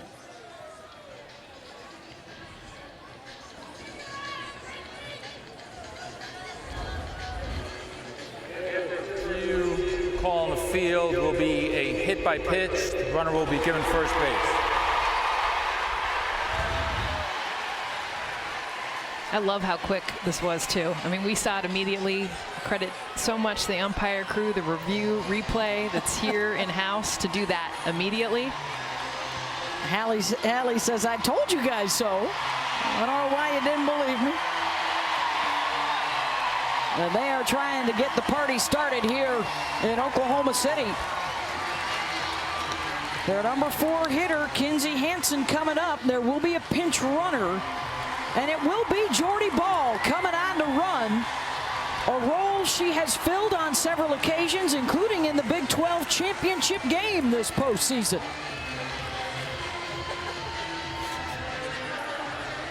Patty Gasso told us she likes to get Jordy thinking about other things and not just what she's doing in the circle, and Jordy loves to get involved in any way she can to help the team.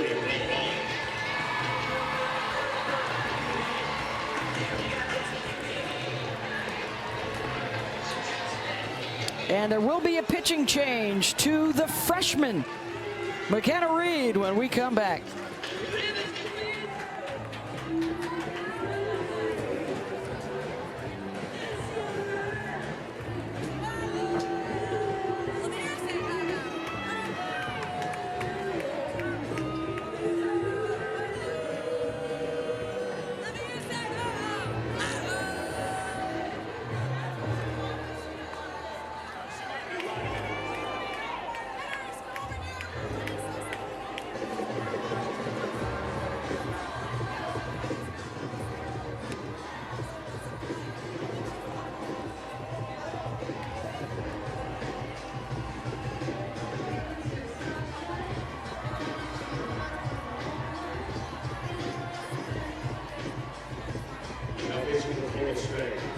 Number 31, McKenna Reed. Pitching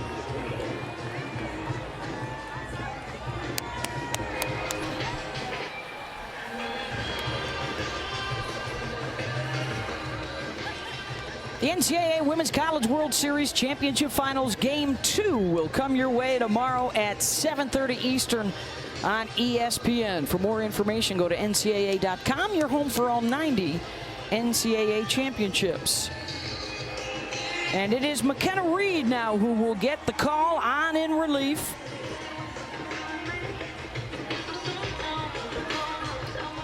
Two home runs given up in that game against Oklahoma to Jennings and Lee. She has also had 4 illegal pitches called at this World Series. And when she is on point, she's got a great rise ball in the outer half. It's got a little up, it's got a little in from that left side, and that tight rotation is what gives her that late sharp movement.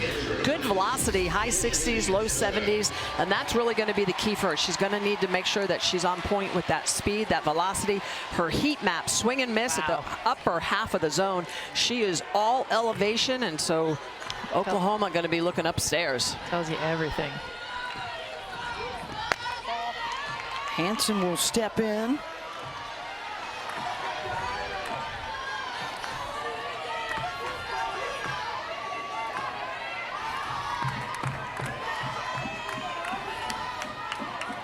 First team All-American.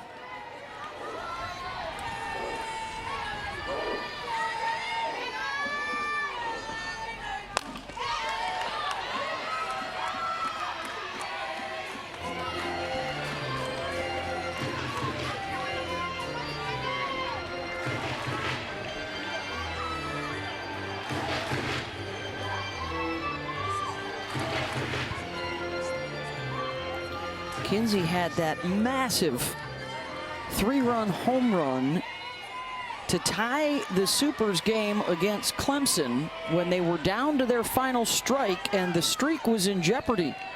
They would end up winning it in extras. And Hansen rockets one to center. That'll reach the wall. Jordy Ball racing around third, and she will score as Hansen has the RBI double.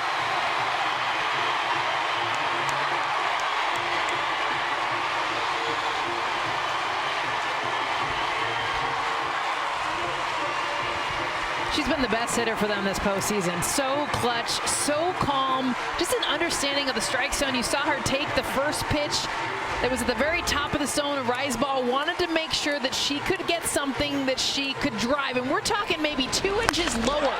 And she knows the plan, the understanding, taking this pitch, and watch Jordy ball all the way from first base. And by the way, they had a chance to get her. They missed their cut. Had they gotten their cut, that would have been a really close play at home. Patty Gasko taking the risk, and it paid off. Yeah, you have to hit your cut. Anything coming in from the outfield, you've got to hit your shortstop, your second baseman. Yeah, Janai Kerr's throw went over the head of 2 Seminoles on the way to the infield. And so Hansen drives in ball, and now it's Alyssa Brito looking to drive in Hansen. Oklahoma takes the lead here in the bottom of the 4th. Oklahoma is just so good at understanding pitches, what they're hunting, and how to get that barrel to ball.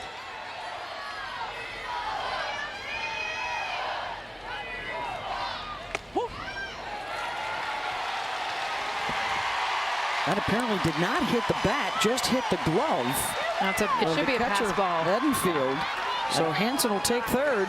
Yeah, that was a changeup from McKenna Reed, and you can see the rotation on this, and I think it just goes off of Edenfield's outer half of the glove. Let's go down to Holly. Well, a big moment in this game for Kinsey Hansen, who's told us about the mental roller coaster she went through last year trying to come back and play during injury. She said, I just hurt everywhere, but this year I really trust my preparation. But the biggest thing she's doing differently is her self-talk. She said, when I step into the box, I have little mantras that I say to myself, in this moment, I will win. I wonder if she said that on that last swing, because she did win, got the first run of the game. And now she's 60 feet away from getting home herself. An inning that started with a hit batter. And there is still nobody out.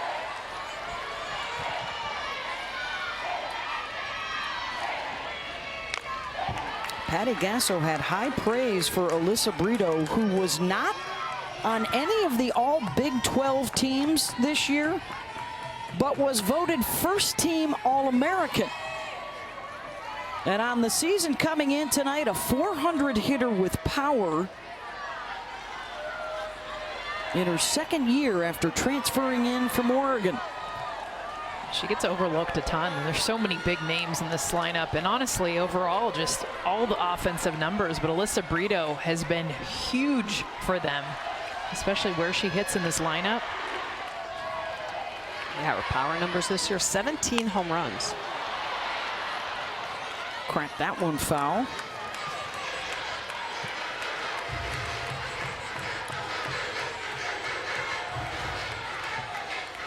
And the Oklahoma Sooners have been putting up big numbers on everybody all year long. The 4th inning, no different, including one more here tonight.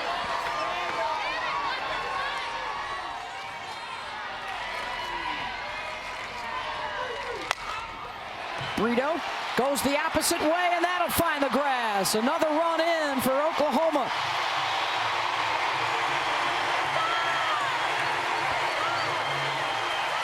Two-strike hitting. This is what Oklahoma can do. And she gets jammed on this pitch, and that's what's so impressive is the way that she's able to find grass after it gets in on her hands, but she stays with her swing, and that's why it's able to continue through it. You look at her reactions. She's one of the many on this team that is unapologetic about her emotions, about her passion, whether she's walking or getting another RBI for her team.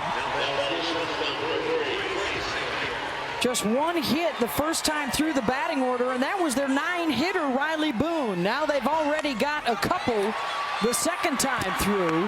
Harding, nice pickup at third to get Grace Lyons, but she moves Brito over.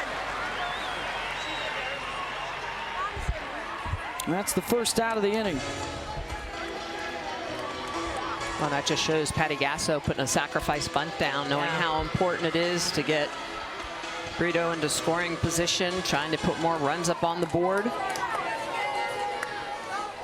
Well, especially with ball in the circle in this NCAA tournament, coming in just one earned run in her 28 innings, and tack on 4 more, 32 innings. As ball dances to the beat of her own drummer in the dugout.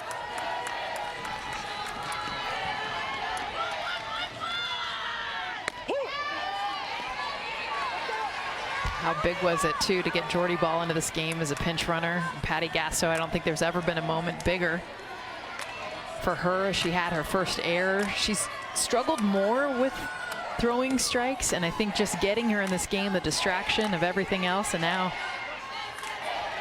going back through. Sanders, fly ball to shallow right. Brito won't be able to move. 2 down. Don't forget game 2 tomorrow night, 7:30 Eastern on ESPN. If we need 3, Friday night at 8 o'clock Eastern on ESPN. Oklahoma, the #1 seed in the championship series. It's the 11th time in 18 years the top seed has made it here. 1 seeds have won the title 7 times in 17 years.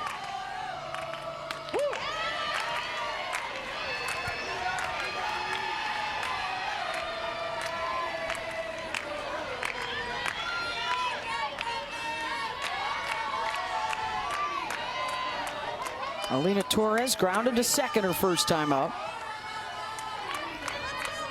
First time this part of the order sees the reliever, McKenna Reed. Slow roller out in front. Reed fires to first. Torres slides in safely, and Brito will come home on the miscue at first.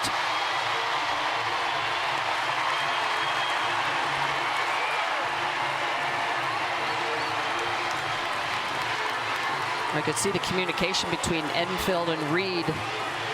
A little dribbler hit back toward McKenna Reed, and you could see Edenfield saying, go to one, go to one. And she turns, throws it into the ground. It's the hardest thing about being a left-handed pitcher, Smitty. Yeah, you have to grab and spin, or you have to step back and throw to first. A couple of fielding errors by the pitchers tonight. That one a big one. It cost the Knowles a run. Scored a single, but then an E1 that gets Brito in. So 3-0 Sooners in front. And here's Riley Boone, who doubled her first time up.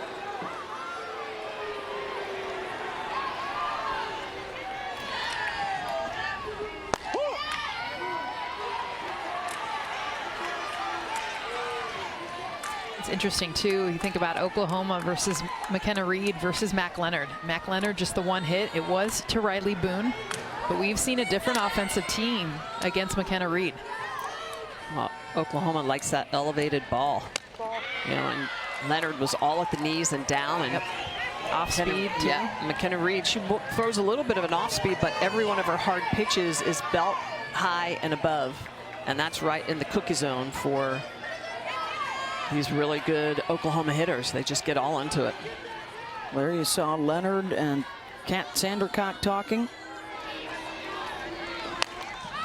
Boone pops it up, and Flaherty is there. That'll end the inning, but 3 runs in for Oklahoma.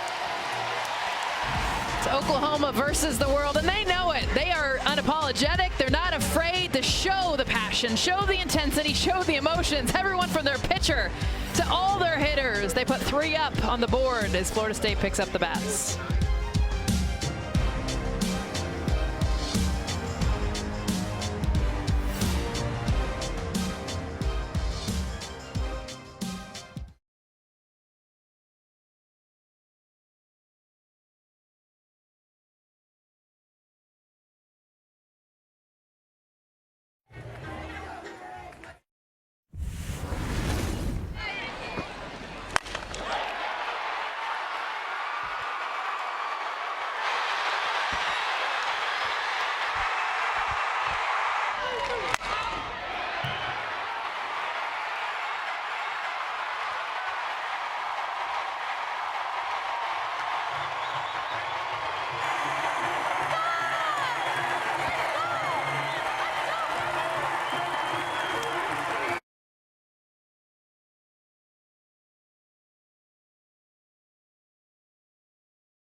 Let's take a look at tonight's biggie moment, brought to you by Wendy's.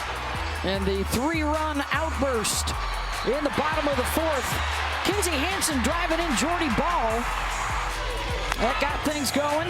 And then Alyssa Brito with an RBI single to get Hansen in. Brito would ultimately come around to score as well. So they get to the reliever, McKenna Reed. And now back to work for Jordy Ball in the 5th. And she will face 7, 8, and 9 in the order. They are 9 outs away from a Game 1 win. Waycaser reached on an error first time up, stole a base. Waycaser. Coleman is there, 1 down.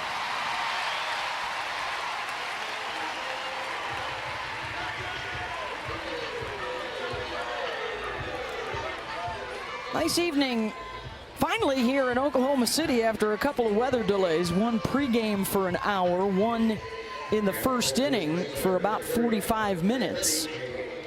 Had some lightning strikes around.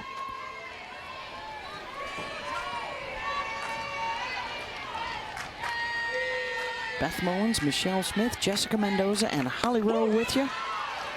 And our terrific crew. We have a couple hundred folks here, been here for the duration of this Women's College World Series, from 8 teams down to these last 2. That's Allie Dubois heading out to the bullpen.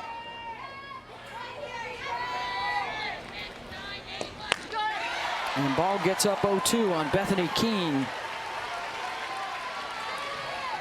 Ball is like a machine. When she gets a lead, she just even more so continues to hammer that strike zone.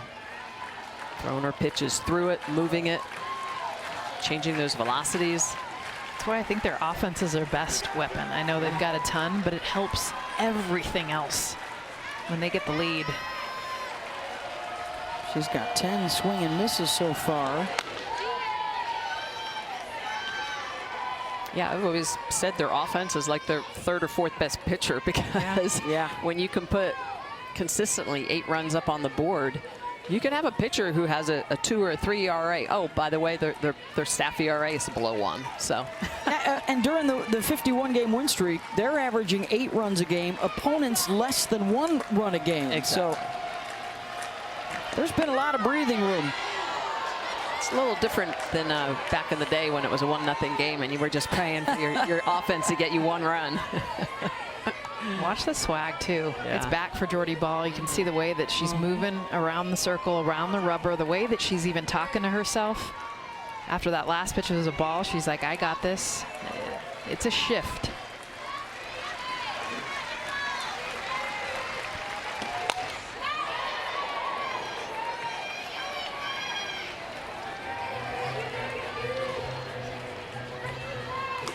Former #1 recruit out of high school, out of Papillion, Nebraska, originally committed to the Huskers, then changed her mind. Last year, the National Freshman of the Year and an All-American. She won Game 2 of the championship series to get them the title. Gets the Game 1 start this time. Got her with the rise. 2 down, strikeout number 7.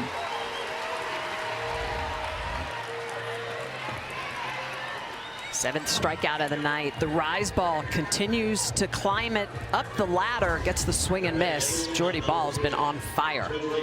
There you see the World Series comparison. Last year, as we mentioned, with the forearm injury, her work this year has increased from the regular season into the NCAA tournament and into the World Series.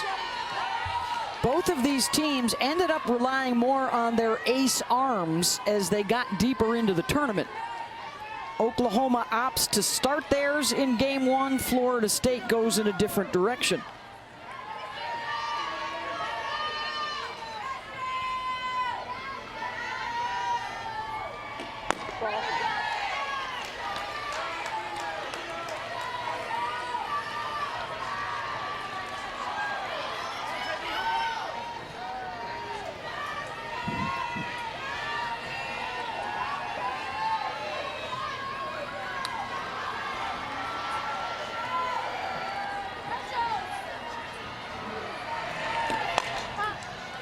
Out to center, Coleman.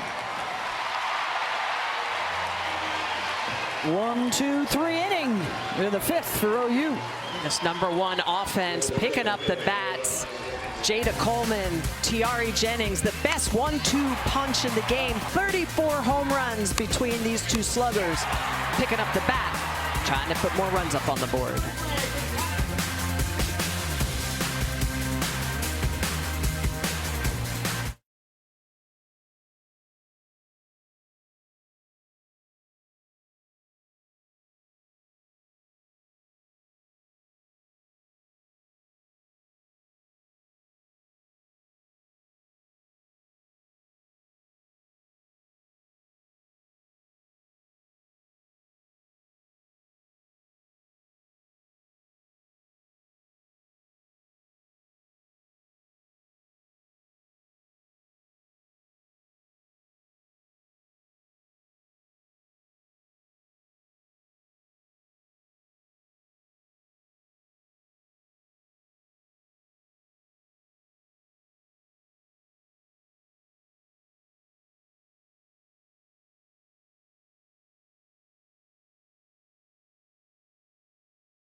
Welcome back to the NCAA Women's College World Series presented by Capital One, and another pitching change here for Florida State. Down 3-0 as we head to the bottom of the 5th.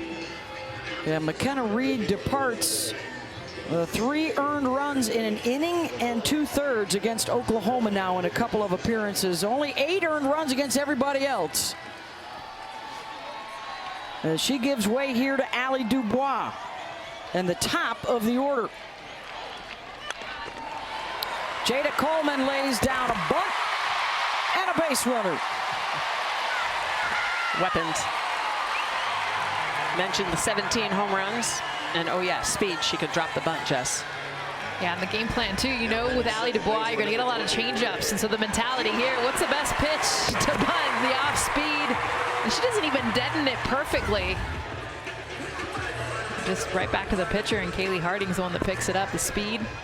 No, that's Dubois' ball. She's got to go get that. Yeah. That's her 11th bunt hit of the season. And now it's Tiari Jennings. A strikeout and a ground out. Jennings, a rocket right at Muffley, and the throw to try and double up Coleman is a bit offline. 1 away. Second time we've seen Muffley this series get up and get one. She's got ups, that's for sure.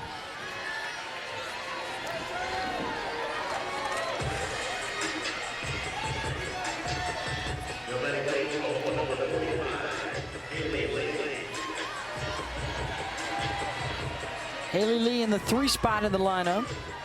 A fly out and then got hit by a pitch in the 4th. Jordy Ball came on to run for her and got in to score.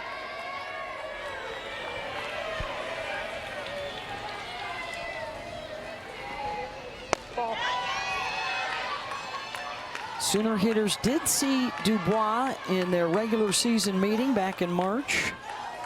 Haley doubled off her.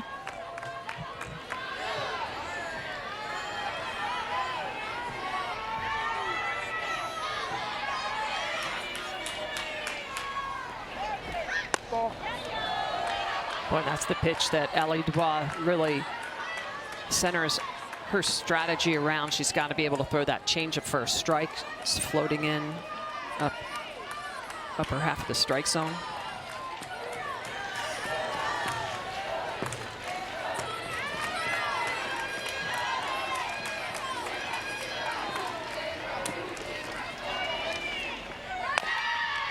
Lee, Muffley charges, gets it on the short hop, and makes the play to first. Her only play. Coleman over to second base with 2 outs. This is such a difficult play that we see more often than not. This ball gets bobbled, it goes under the glove because you have to attack the hop. Smitty, you talked about it earlier with Alyssa Brito and the error that she had. Such a tough short hop, running through it, making a play. Josie Muffley made a very difficult play and almost like, okay, I got it there at the end. And just innate ability to throw on the run.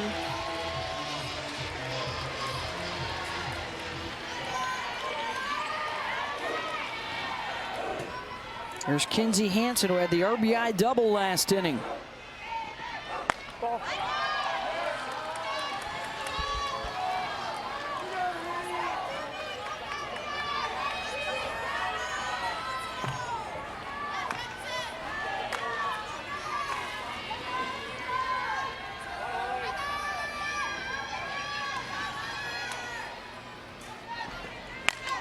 Waits on the change and drives it out to left. Mudge bobbles and cannot make a throw into the plate.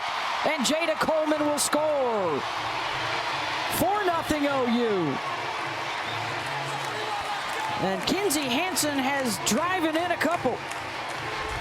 Okay, so we talked about changeup. You know you're going to get it for Allie Dubois. Watch the swing of Kinsey Hansen. She triggers her hips. You'll see her hips start to go. See them rotate, but watch her hands. She does a great job of continuing to see the pitch once her body goes. So it allows her to hit the pitch and be able to drive in another run for the Sooners.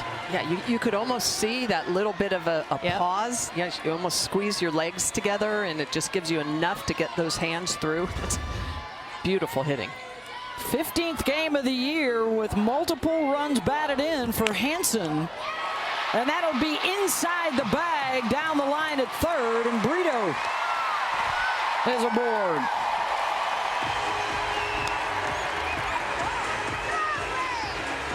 Three hits in the inning off of Dubois. Well, it's been an interesting game so far. 2 doubles for Oklahoma, 4 singles.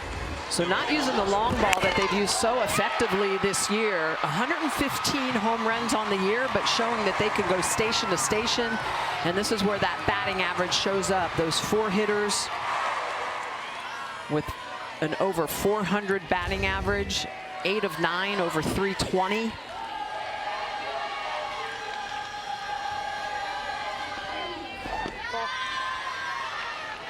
This now matches the largest deficit that Florida State has faced in this postseason.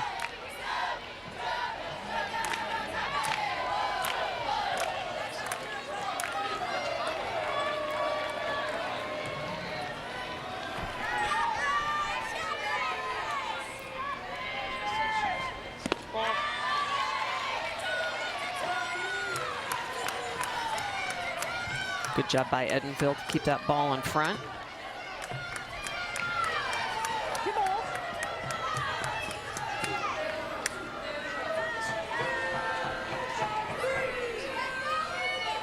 Grace Lyons, ground out into sacrifice, was a part of that 3-run rally in the 4th.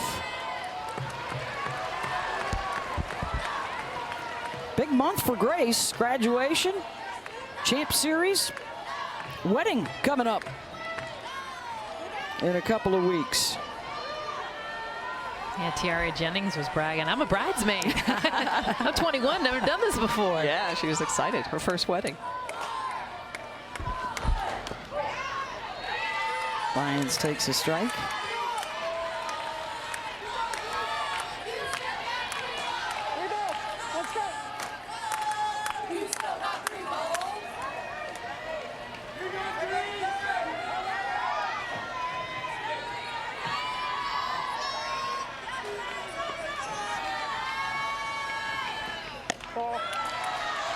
And now the bases are loaded for Sydney Sanders.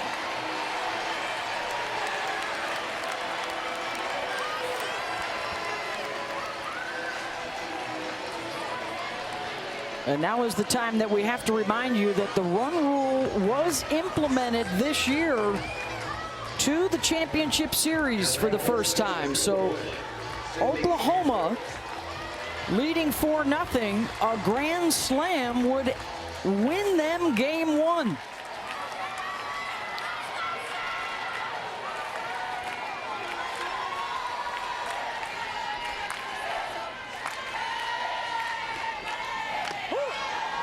Oh, if you're sitting change, that's the one. That's what you were sitting for. It's also, I mean, 43 miles an hour. So I think sometimes you go up, okay, I'm sitting change. But remember, the changeups we've seen in this game have been in the low 60s. Yeah. That's Ali Dubois' fastball. So 43 is slow and slower. 0-2.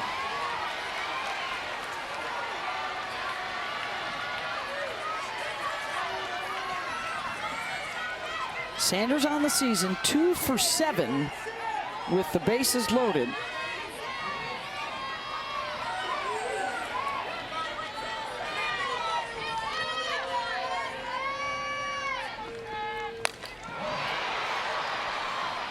Out to Waycaser in right.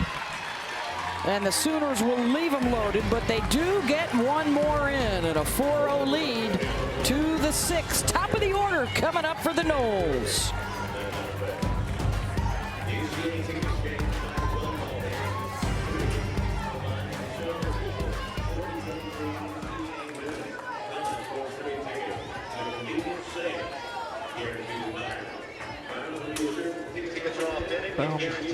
Hey guys, I just wanted to ask you if you want to talk about on TV the plan for OU tomorrow. Like, would they come back with ball because she's been so good? Would they start? Like, now I'm fascinated by this strategy because can Florida State get a win against somebody who's not pitching tomorrow? Right? Just curious what your thoughts are. She's talking about a pitching package. Maybe America is.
Jordy Ball with 71 pitches on the evening, 7 strikeouts, drop ball in the outer half, but look at how she hammers the zone. Great movement through the zone, not afraid to really throw with a lot of spin and authority through that strike zone, inducing the swing and miss with the rise ball, a little bit of changeup, but the drop ball explosive through that middle lower half of the zone. Jordy Ball has just been on fire. 1 hit given up, stranding 3 base runners for the Noles, as those Sooner bats put 4 big runs up on the board for him.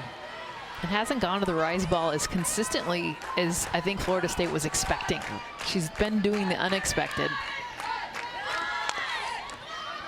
Dropping down a bunt is Mudge, and Ball this time clean to make the play. Holly? Well, Patty Gasso says that Jordy Ball is an absolute machine. She is so disciplined about her routine. And when we asked her about it, she said, you know, I try to do it every week. I do about 3 times extra lifting outside of what the team is doing. She gets extra cardio in. She is very regimented in the work that she gets done. And you can see it. She is so athletic, so in shape, and just exploding off the rubber. And Holly, I asked her about that. I love workouts, so I'm like, what do you do? What are all the things? And she's like, honestly, I mean, it's a combination of CrossFit, all these different things. But she said it helps my mentality. I know that I outwork anyone else on the field, and for me, it gives me the confidence that I'm going to be better than anyone else because of the physique and the way that my body is when I pitch. Well, that is a lot of pitching. It's mass, muscle, but it's also fitness. And a lot of people don't realize it, but when you're pitching, your heart rate is typically up in that 160 to 180 beats per minute. So that's not going out and jogging, right? You've got to be on a bike. You've got to be doing all sorts of interval training to bring your heart rate up and down. It's your core, it's your legs, it's not just that swing. Some smoke for Kerr. Jordy, by the way, has now pushed her scoreless inning streak to 20 in a row. An impressive number considering you're in the postseason playing against the best out there. Has held the Noles to just the one hit tonight. And it's strikeout number 8. 2 down. Well, you can just tell that Jordy Ball is feeling it. She's floating off of that pitching rubber. You can just see the way that she uses those legs. Gets out to that 8-foot mark. So rise ball in the upper half of the zone, and she's just going to take Kerr up even higher for the strikeout. Look at the way she's going to get underneath this ball. Backward rotation, gets it up at the eyes, and takes Janai Kerr up that ladder for that 8th strikeout of the night for Jordy Ball.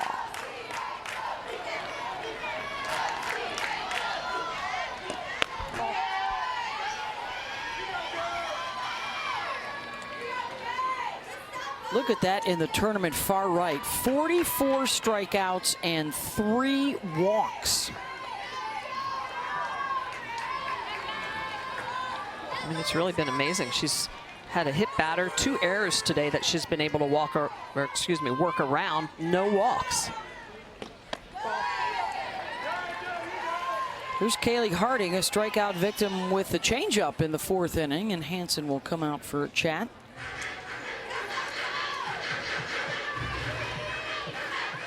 Probably getting a good feel where she's at for that pitch. A pitch that they definitely relied on as they go 3rd time through the order. Well, we talked about Florida State's desire to, they got to get base runners on and try and create some havoc, create some traffic, as Lonnie likes to say. They've had base runners in each of the 2nd, 3rd, and 4th innings. Yeah, but the difference is Jordy Ball with runs. She is a different pitcher. Well, she's come out with a strikeout in 2 of those 3 innings to get them out of the jams. So you're absolutely right. Tired 7 in a row, and you can just see it, the confidence, as you mentioned, Jess, when she's got runs up on the board, she is literally just putting that ball right down Broadway, saying swing through it. Harding, and that'll get over the head of Jada Coleman, the one-hopper off the wall. The throw back in is a beauty, and Harding is nailed at 2nd base.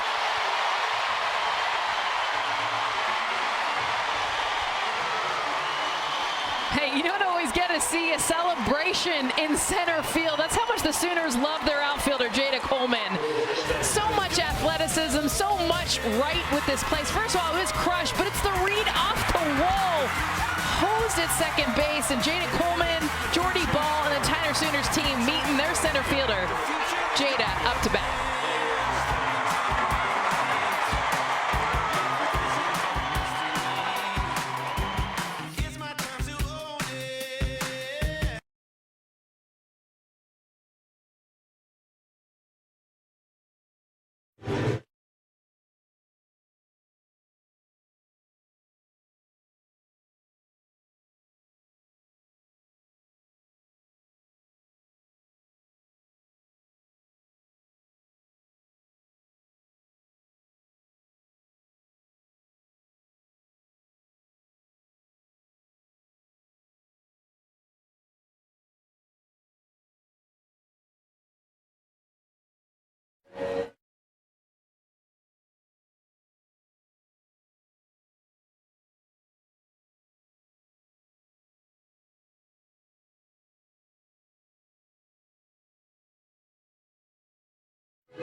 The NCAA Women's College World Series is presented by Capital One. What's in your wallet?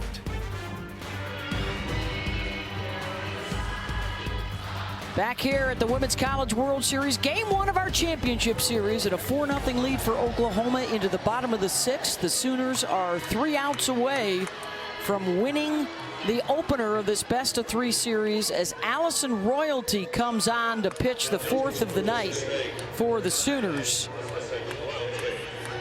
Just her second appearance of this NCAA tournament, so for Royalty, the transfer, making her debut in the World Series for the Seminoles. Royalty is going to have a little rise-drop combination. Also, we'll throw a changeup.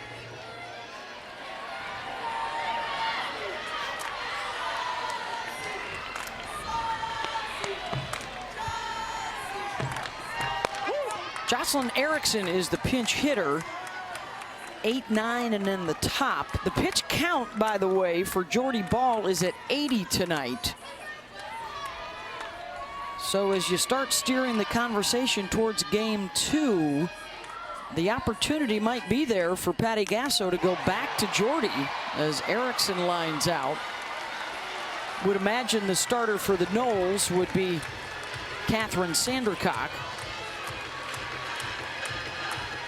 Yeah, I think if I'm Patty Gasso and Jordy Ball has a pitch count under 100, there's a good chance I'm bringing her right back.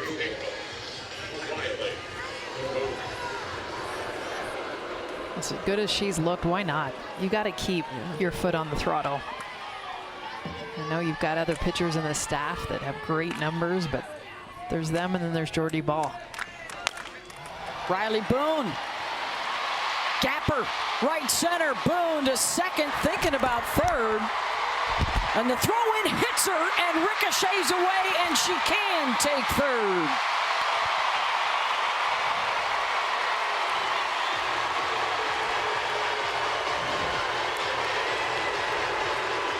We've seen a few missed cuts from Florida State on balls coming in from the outfield, just missing the person that they're supposed to hit. A run scored earlier in this game because of it. And Riley Boone, how about the power from her that we've seen tonight? Second double. But watch the throw coming in. Misses both cuts. Oh, the exuberant celebration helps her out there. Yeah. Not quite how you score this. I'm quite sure what you do. A double and a E9 would be my guess. E8, I think. Let's see if they give that to her. I mean, that's one of the first things they teach you, though, in the outfield is that you have to hit your cut. And if you're going to miss your cut, you short hop them. Yep. You don't air mail it. So at least they can pick something that's down. Oh, they're not going to charge her an error there, simply advancing on the throw.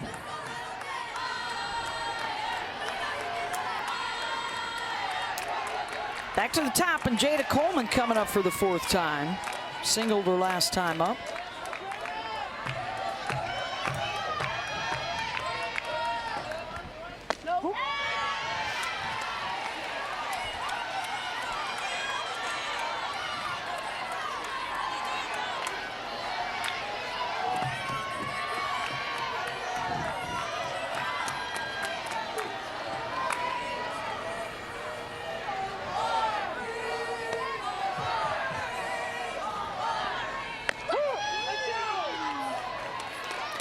Is in for a strike. Out of the Colony in Texas.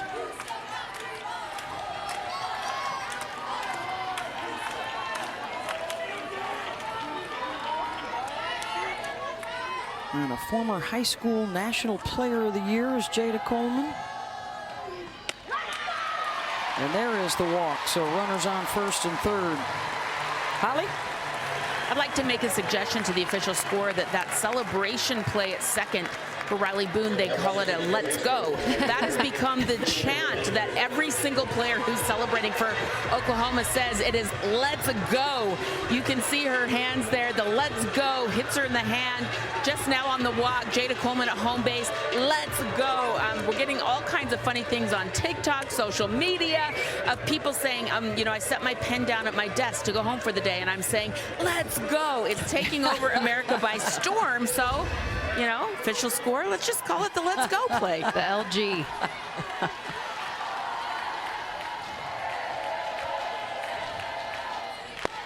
Here's Tiare Jennings.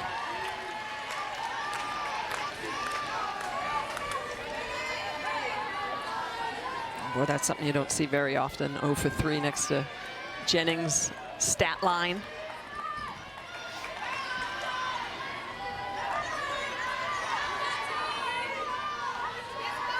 Oh for 3 tonight for Tiare. And a base hit to drive in a run. Boone will score. RBI Jennings. And it's 5-0 Sooners. And she has just become the all-time career leader in runs batted in at the Women's College World Series. Clutchness is what Patty Gasso will call some of her athletes. Tiare Jennings has been that throughout her career. She broke Jocelyn Allo's record, sitting in the stands watching her teammate. Tiare Jennings has done it so many different ways too. Saw it against Stanford in the semis at 2 strikes. Just continue to pass the bat, even the alums. And so for the second time tonight, they bring the winning run to the plate. And Muffley with the grab to steal the home run ball. Or excuse me, Mudge. What a play by Kaylee Mudge. Oklahoma is in shock right now. I mean, this is how you do it, folks. You want to rob a home run and save the game. This was the game. Look at her get up and take this back. I mean, just in shock here. This place went nuts. They thought it went over the fence, and Kaylee Mudge says, Look at Lee's already celebrating the game winner, but she got mudged. Wow. Did you see how long she stayed in the air? That was impressive. And Florida State stays in it. 2 down. Wow.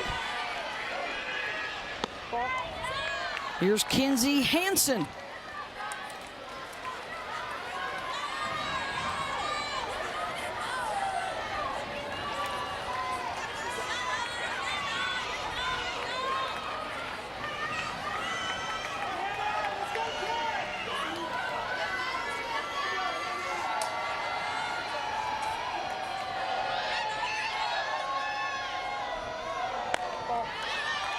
Up and in, 2-0. That's what's been so interesting too in this game is Oklahoma scoring these 5 runs. They haven't hit what they do so often is the long ball, and they did there. And Kaylee Mudge was like, no. They've definitely used the double. 3 doubles today. Puts them up to 116 on the year, but it's the 115 home runs that you're used to seeing bounce off those Sooner bats. Hansen drove in a run with a double in the 4th and a single in the 5th. She's been their hottest hitter consistently in the postseason here in Oklahoma City.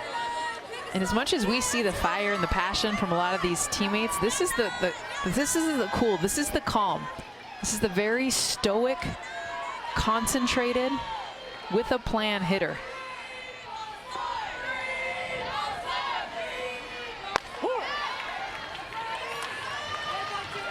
Three and 1.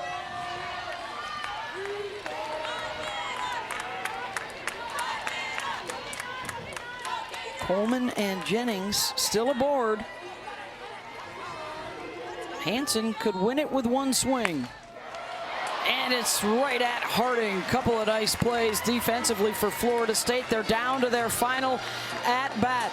It looked like it was leaving the yard, and Kaylee Mudge up to get it and pull it back back in. Even the greatest home run hitter of all time knows that's a nice catch.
Let's take a look at our Capital One rewarding performance, and what a job by Jordy Ball tonight in the circle for OU.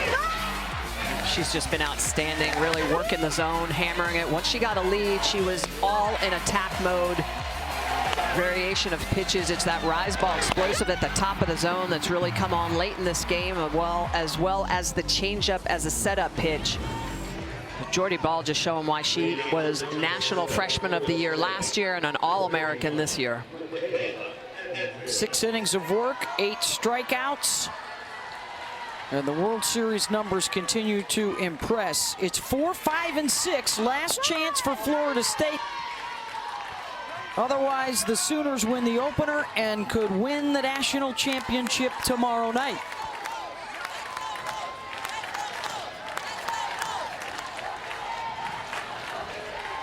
They are looking for their 3rd shutout in their 4 games here at the World Series.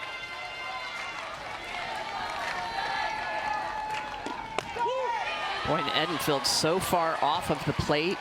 See, she's looking for that inside pitch, and I think that last pitch looking like it was on the inner half, pretty sweet. Especially when you're that far off. Yeah. But remember, Michaela Edenfield, that her cookie zone is more level. She doesn't like it up. She doesn't like it down.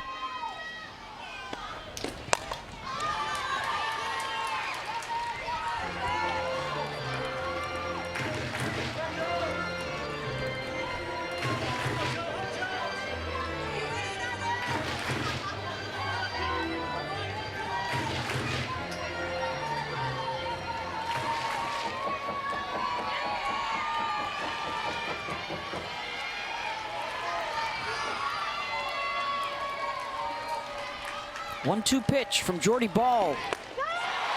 Strikeout number 9. Wow, and look at the location of this pitch. She's going to ride this pitch. Even though Edenfield is off the plate, she's going to put it right on the plate, and it's going to have a little bit of movement back underneath the hands. Look at the location, outstanding. Good velocity and that upper 60s, tight rotation. 9th strikeout of the game for Jordy Ball. Here's Devin Flaherty. These two teams met a couple of years ago, and Florida State won game 1. The Sooners rallied to win games 2 and 3. That's a rarity because 76% of the national champions of the last 18 years have won game 1. Only 4 times has a team bounced back from a game 1 defeat.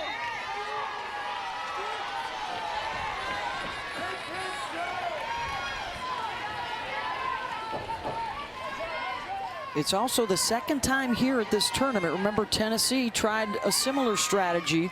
They did not throw their ace against Oklahoma. They went with a pitching staff. And with 2 outs remaining, it just hadn't worked out on either occasion. Yeah, and for me, no matter how many runs that Oklahoma's put up on the board, Florida State's going to have to figure out a way to put runs up on the board themselves, get back into their game, which is moving the defense, putting the ball on the ground. They really haven't done a lot of that this evening. Granted, Ball has those 9 strikeouts. They just have to figure out a way to barrel stuff up a little bit better. Yeah, I think Beth said it perfectly. Their plan, right? Walk, stolen base, double. I think they did a good job getting on base. They did a good job a little bit, the base running, but missing the big hits, the 2B, BBSB 2B. This is one of the hardest pitchers to try to do that against.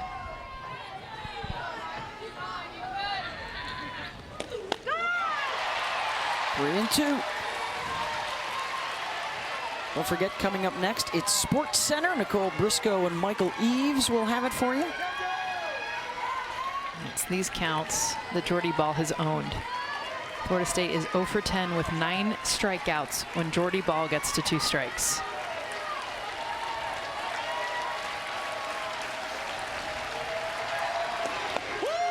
Got her. Strikeout number 10, 2 down.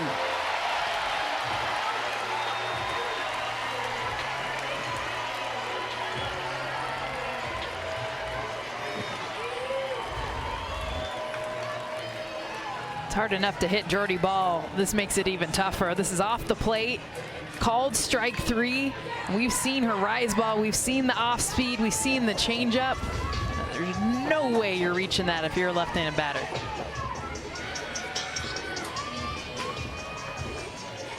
Pinch hitter Katie Dack is the last chance.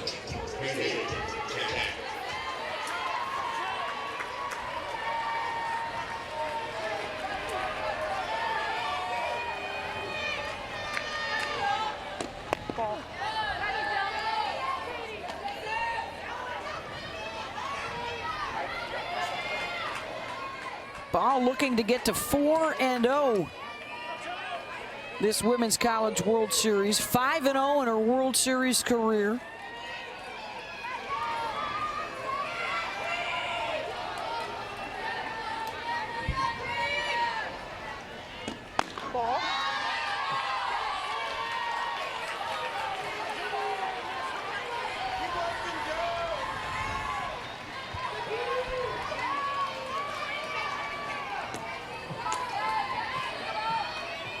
I think Jordy said, let's get this one right here. And Patty said, okay, I can go for that.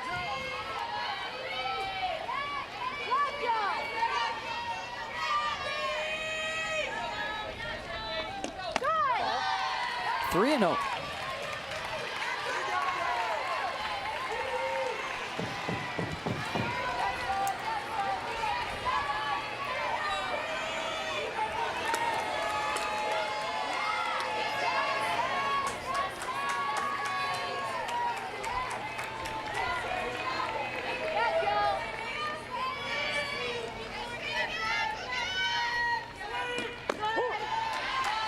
In for a strike. Reminder that game 2 is set for tomorrow night, 7:30 Eastern on ESPN. Game 3 would be Friday night.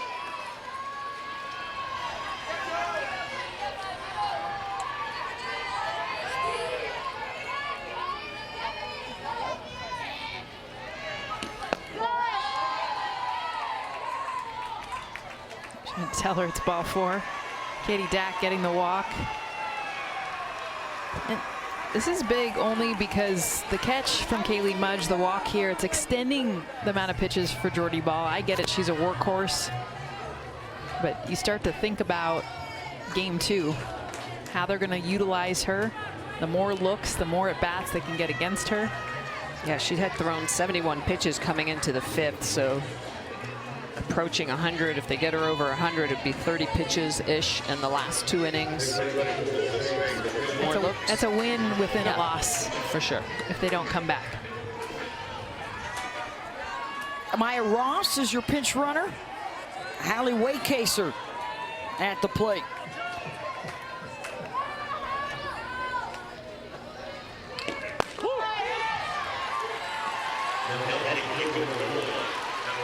Oh, and 1.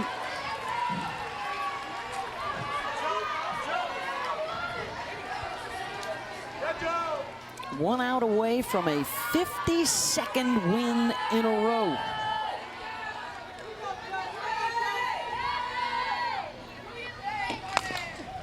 Right back to Jordy Ball, who will record the final out in game 1.